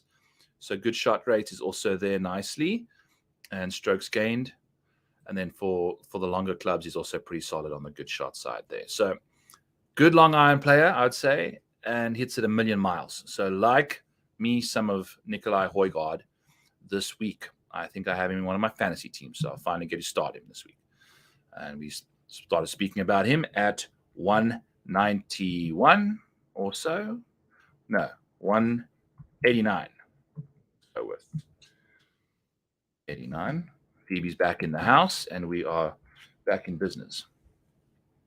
Yes, she's ice cold, but that's all good. All right, so what I'm going to do now is, instead of kind of going down this thing, I'm going to kind of just try and find a few guys that catch my eye that we can kind of deep dive for the last little bit here and then kind of get out of here. Like Ben Griffin and Davis Thompson are two interesting characters. Keith Mitchell played quite nicely to get inside the top 10 or so today. Ben Griffin, I think he played quite nicely, and his short game is incredible. We've got a Gryffindor.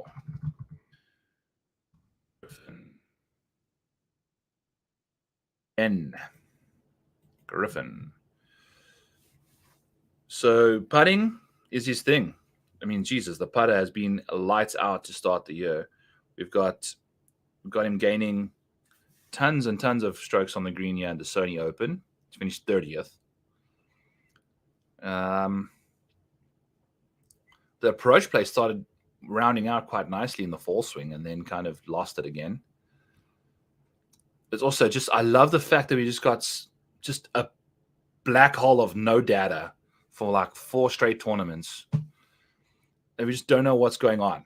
All we have is strokes gained total. And I guess the guy hit a million fairways, but that was at the Worldwide Technology. Isn't that hilarious? They go to a course that has probably the world widest technology fairways ever anyway. So Ben Griffin.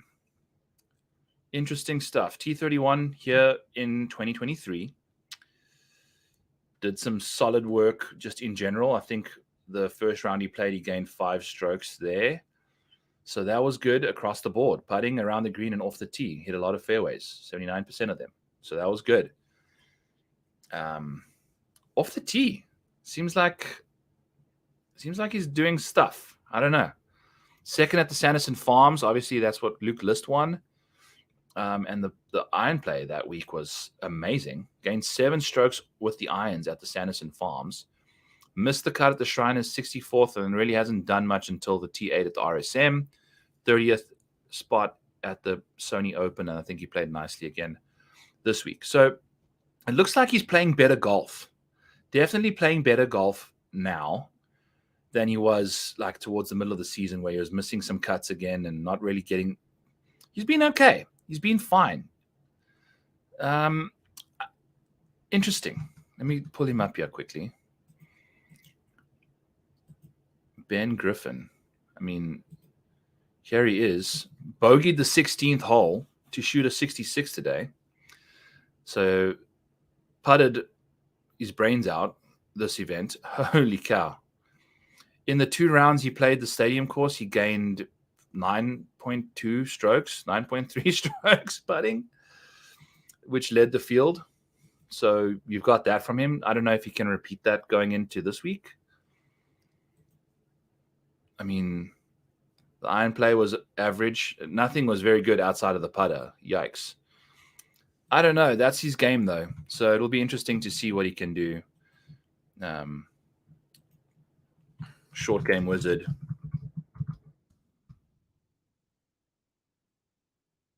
I don't know. So, folks, what about Will Zalatoris? Willie Zalatoris. I don't know about... I feel like we go to a course that finally suits his game. And he shot -4 today. He shot -7 on the Nicklaus course in round 3. And, yeah, so he seems like shot under par in all of those rounds. -4, -3, -7, -4. So did solid stuff. Let's take a look at that round 3 where he gained -7 and gained. It was only he shot -7 and only gained 1.28 strokes. Wow. Okay. So it's not as impressive as we thought, but the 1.28 strokes came with, it seems like, the putter on the back nine heated up a little bit, made some nice bombs, which is good. That's what's been struggling. So he had one bad miss, I guess, on the par 5 8th, where it looks like he lost 9.9 strokes there. But outside of that, it seemed like it went pretty well for him in round 4. Obviously, this is with a stadium course. So he putted nicely, putted really nicely. And I think he putted well on that course the last time. So, yeah. Let's take a look. Yeah. So I don't know what's Willie Z's situation. I wonder what kind of number we get him at here this week. Because, I mean, he almost won it. Yeah. The course history here is incredible. And what is his driver been like? The distance has been okay. I mean, 320-yard drive on the 16, 311 yards on 15. Multiple drives over 300 yards today. Yeah. Shot like I think they did. Berger and Willie Z looked pretty solid. I had a Billy Horschel matchup against Berger. Lost that this week. Yikes. So not good. Kind of expected Berger to get off to a slower start, but kind of came out balling. So Willie Z looking good. I mean, the ball striking was great. He hit 15 greens today. 15 greens, 8 of 14 fairways around the stadium course. It looks good. It looks good for him. Much better. I think, it's maybe if we catch a rogue number, what would you guys bet Willie Z at? I mean, considering if we pull up his course history at this venue,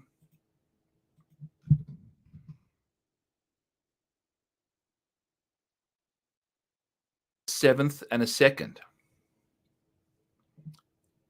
in the 2 years prior to the miscut last year, where he missed it on the number. Shot 77. I think that was the day that wasn't there just tons and tons of wind or something crazy. So, I mean, 2 top 10s at this venue in the last 3 starts. The putter hasn't necessarily, even when he finished 2nd, he lost strokes putting. So that's that. The iron play has been scintillating out of this golf course. In the last 6 rounds he's played before the miscut, gained over 10 strokes on approach. So there's a lot to like about Willie Z. I don't know. I think I saw like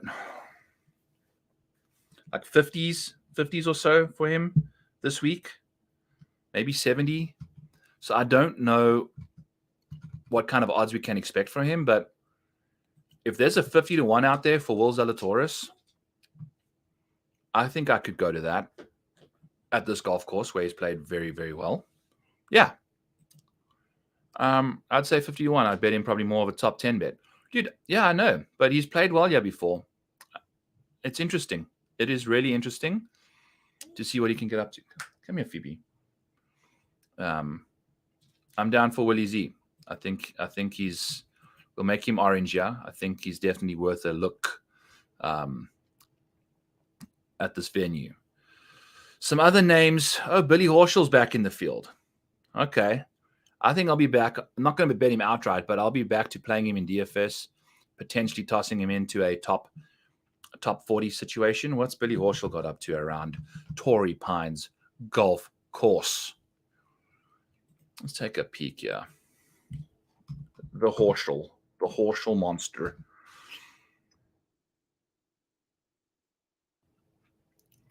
Yeah, so I mean, early in the year wasn't good, obviously. I mean, the guy was crying at the Memorial. So he's come a long way. Billy Horschel's come a long, long way since. 13th at the 3M. Interesting. That's the only kind of good result on my screen right now, but we can now start moving it again. Oh, Billy Horschel. 11th in 2022, 8th in 2019. A miscut here, a miscut there, but a T54 and a T68 the two other times you made it. I mean, whatever. I feel like Billy Horschel's strength is not necessarily the irons. It's probably the approach play, right?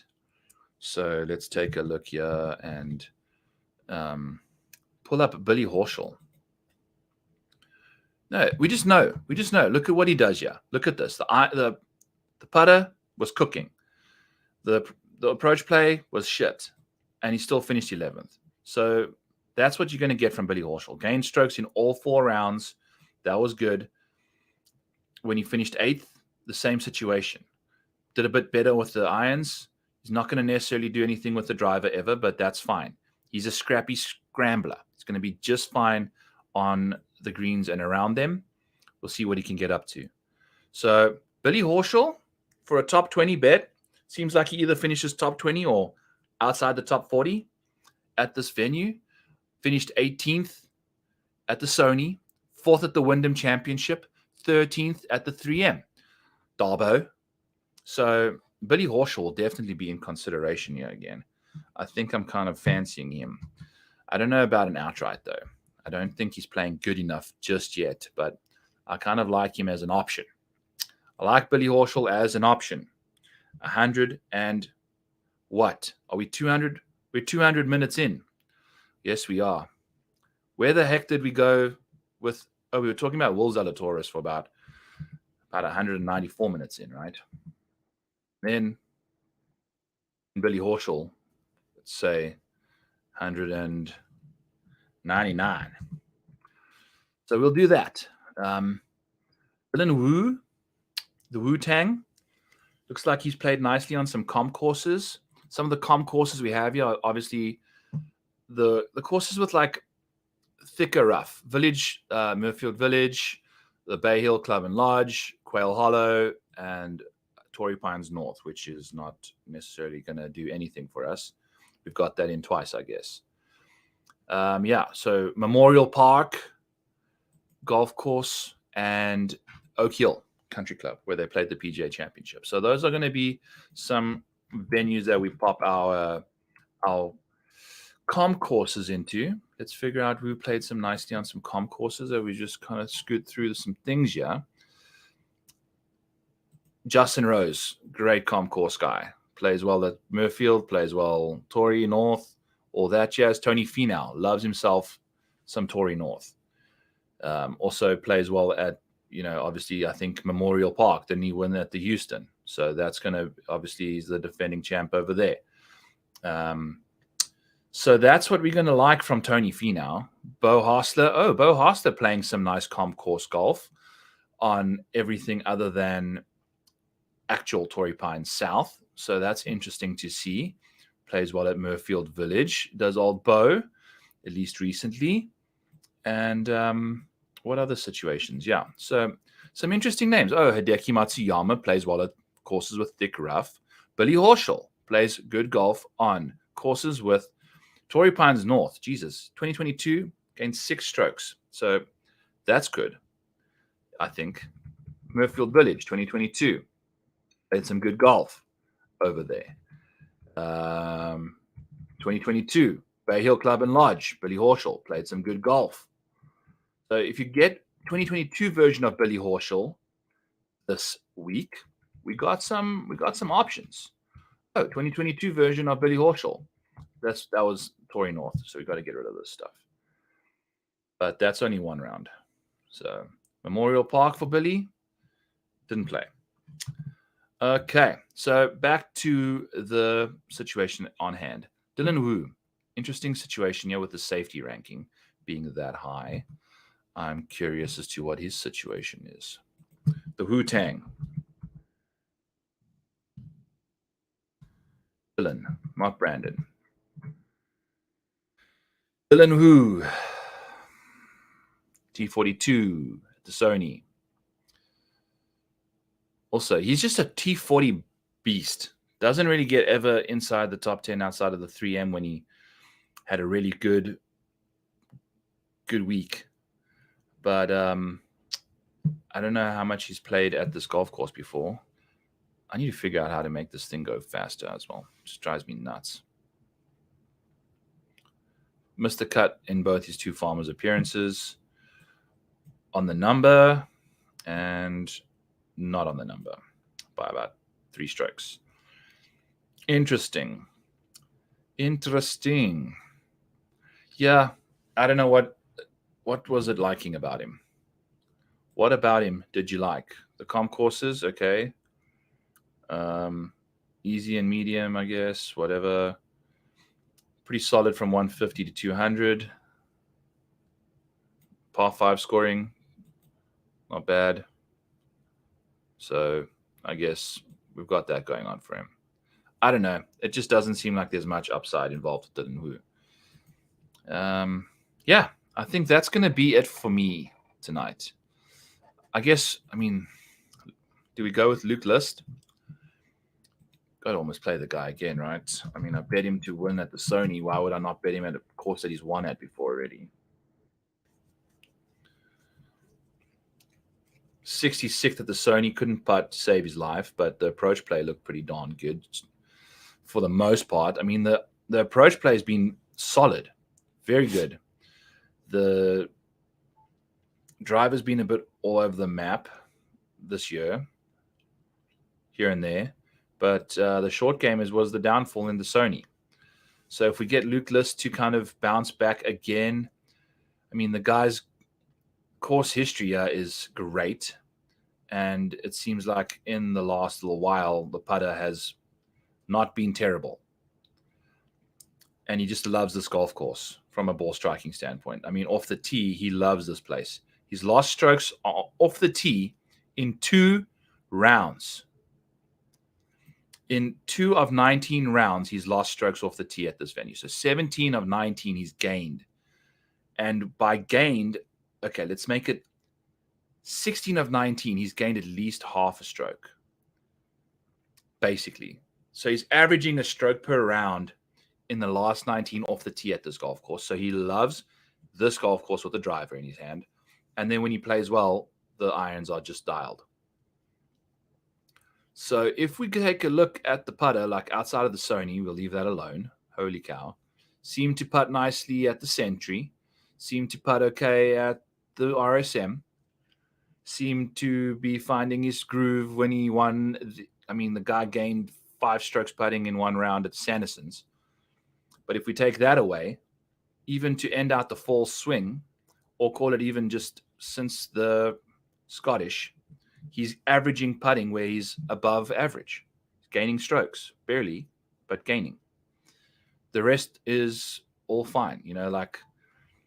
I kind of like it. The irons are looking good in the new year as well. Like really good, actually. Much better than he ended the season. Like very consistent and very impressive. Since the RSM, since the 3rd round of the RSM, the guy's averaging almost a stroke off with the irons. So, yeah, if you give us that kind of iron play and then resort back to the off the tee stuff that he's been doing here, oh boy, and the putter figures itself out. If Luke List opens up at a solid number, what do you think his number would be shot like?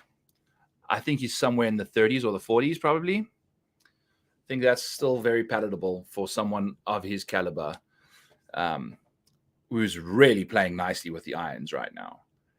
And then obviously the driver is just loves this golf course with the driver.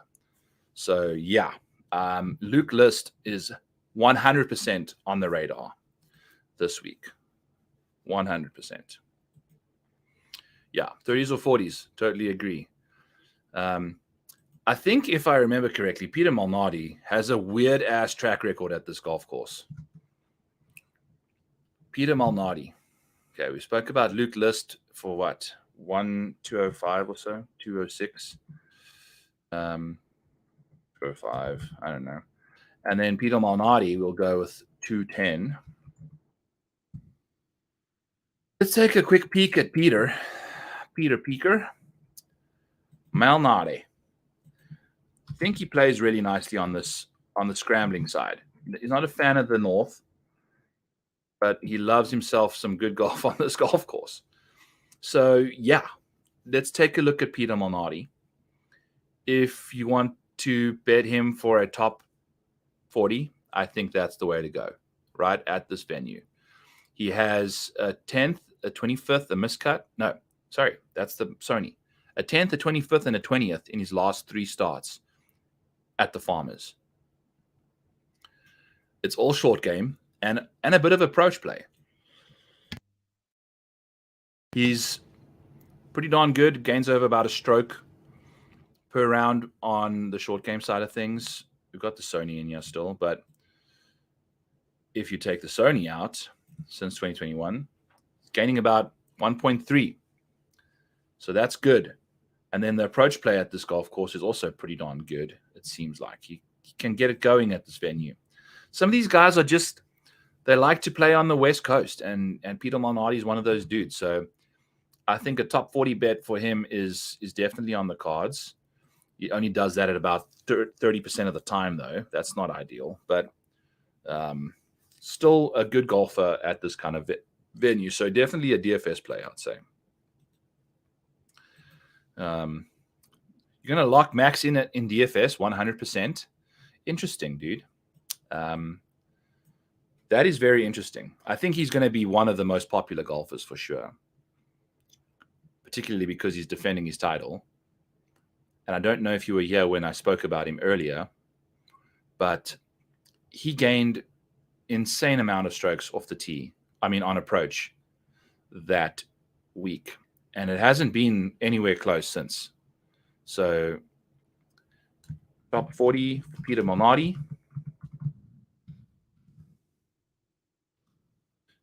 Three consecutive top 25s in his Yeah,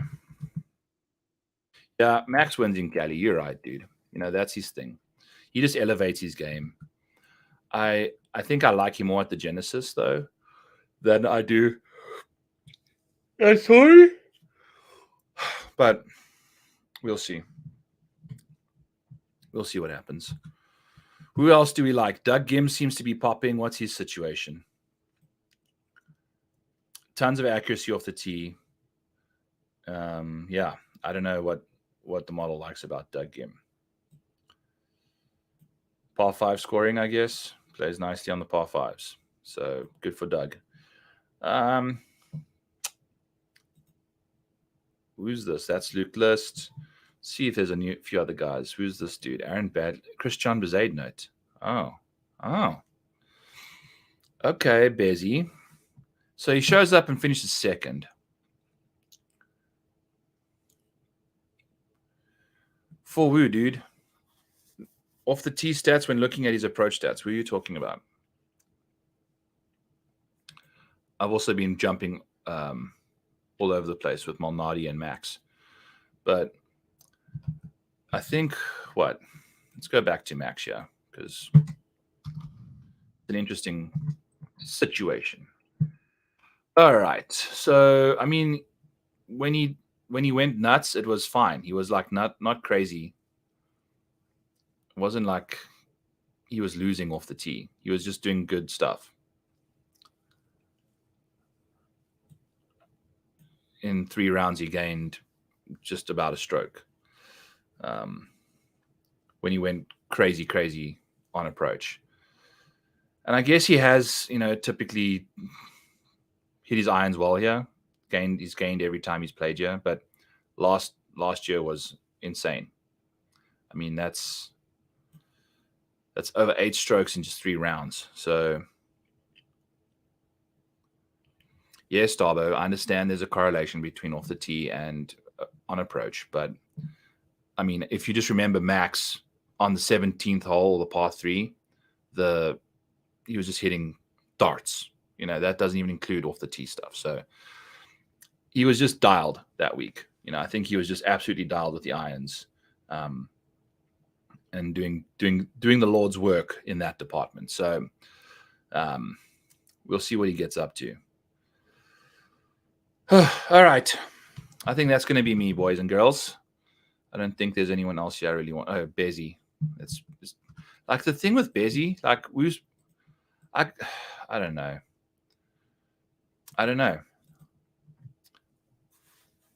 Yeah, lots of things went his way, dude. Freaking Keegan finished second. God damn it. And then I had Keegan at the Wells Fargo and Max beat him as well. Jeez, like Keegan.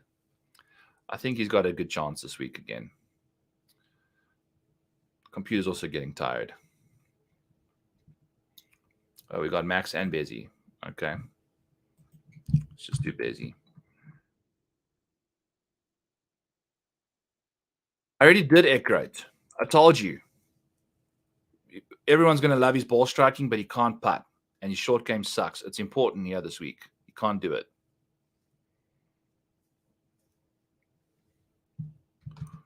I think I even have a comment for him because he popped in my model. Oh, that was Alex Smalley. Eckroat. I take that back. It's 12:30, and I'm getting. Where the hell is he?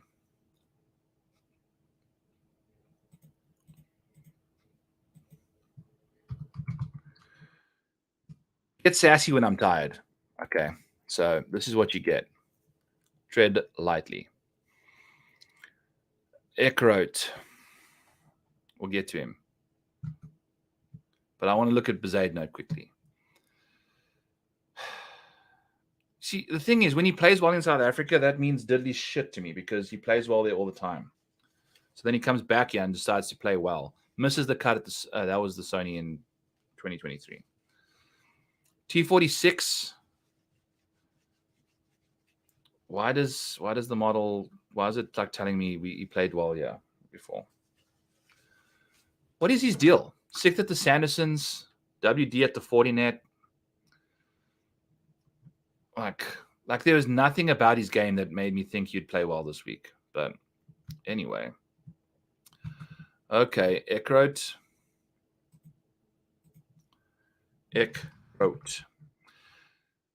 Unbelievable. Yeah, I get sassy. The fourth hour of this it gets a little sassy McGassy, yeah. Nice finish there in the RSM. Missed his cut in 2022 at the Farmers. But holy cow, dude, what's Austin Eckroat been up to? I mean, off the tee is just insane lately. But look at this. This is the same as Alex Smalley, dude. Just hemorrhaging shit in the short game department, yeah. Neutral. Didn't gain anything there. And then on approach wasn't dialed in either. Oh my God. Ended the year with a horrible situation. Huge fan of Nick Dunlap now. Great swing, great composure. Doesn't look like a douche like Sam Bennett. Dude, yeah. Insane. Like that up and down on the final hole was just phenomenal. But you know what? I was thinking about it. Like there couldn't have been 2 better people to probably play with in that final group than Justin Thomas and Sam Burns. One, because Justin Thomas immediately didn't put himself into contention like to start the round. So he was just there for moral support for the guy. And then Sam Burns lost 4. He went 4 over par in the final 2 holes. So that was nice. Like everything was just working for him. Jesus, dude. Austin Eckroat hasn't made a cut yet. before. Finished. I mean, no, Darbo, I'm out. I don't know. There's not 8% T10 rate. Yeah, the Alabama boys took care of business today. Well, at least one did. The fresh blood. Justin Thomas, he's back to being JT. We can't win a tournament unless he does a thing like that Xander does, where he just goes out and fires a 62 in a PGA championship and beats out 2 perennial choke artists or so in a playoff. But I'm out on Eckroat. I mean, you can't give me that kind of short game. I mean, look at the short game here. It's just not good. But I mean, the drive is great, obviously. But that's, ball striking, Jesus, insane. So whatever, Darbo. I mean, what's Eckroat going to be? Going to be $7,400? Maybe we go. Oh, nice. Good job, dude. $500 today? Nice. Oh, should we do some let's end the stream here with a Rainmakers. I think I won some more packs. I almost won an elite pack in my rare contest, but I didn't. I don't think. Let's see. My cards. Let's see. Packs. There's a new toggle between marketplace and whatever. Unless they have they paid us out yet? I thought I won something.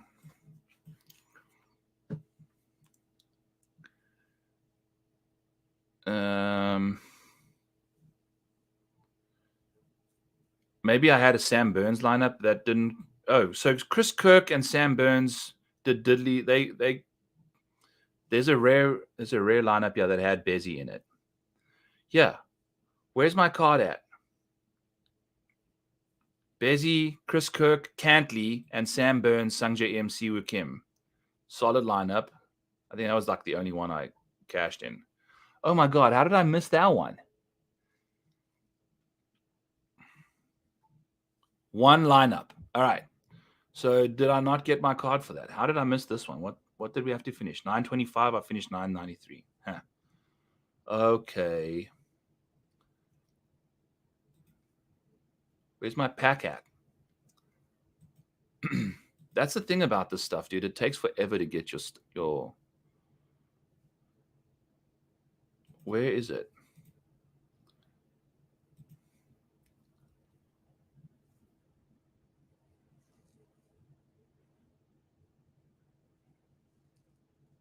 Packs. Huh. Anyway, well, that's too bad. I was looking forward to unwrapping a pack, but not to be. So, yes, that's it. I'm out of here. What you boys chatting a lot here? Eckroat 72 GR this week. 1-0 packs, not sad. Darbo, what was your what did you pretty solid for DFS this week? What did you have? Just really solid core, or did you have a lineup or two that did well? Oh wow, dude! So you must have had a lot of Justin Thomas, which outperformed everyone except for Xander. We also wasn't even that high owned either. I think he was the least of the bunch. Sungjae, Scotty, Cantlay. Oh wow, wow! That's a sick core of people: Bezzy, Noren, and Griffin. Noren let you down a little bit, didn't he, today?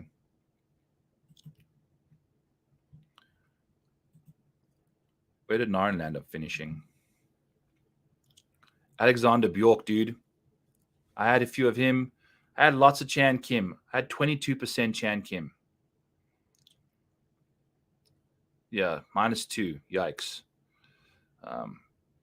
Dude, EVR, chalk him up to always gain insane amount of strokes on a Sunday. Eric Cole, look at this crap. What was this? How did he hit a ball in the water? How do you hit a ball in the water on hole 18? Isn't the problem with the water off the tee? So God damn it. That would have made my week an even break, but it turns out I landed up losing every bet I placed for breaking 100 because we only placed 3, but it is what it is. So I had oh wow. Yeah, you had Cam Davis. Wow. Yeah. Dude, Cam Davis. He's interesting. He's a showdown guy now. I think that putter just pops up out of nowhere and goes. But Zach Johnson lost almost 4 strokes off the tee today. Keith Mitchell. Gosh darn, dude. 7.28 strokes gain total. Did the majority of that. He shot a 62 and lost strokes putting. 2 eagles. He holed out on a par 4. Incredible. So good for Keith Mitchell. But yeah. All right. I'm out. Thank you guys. That was lots of fun. I hope we found a few good names at the top of the board there. Let's take a quick recap here. Big fan of Sahith, obviously. I love him. Some Sepp Straka is going to be interesting. Joseph Bramlett, we like a lot.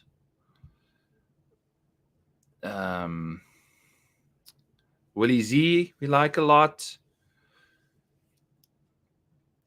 We don't really know about Gary Woodland. And Luke List. Those are some names we're going to be leaning into. I know Bezzy's played okay before, but I don't know if I'm going to be doing him too much.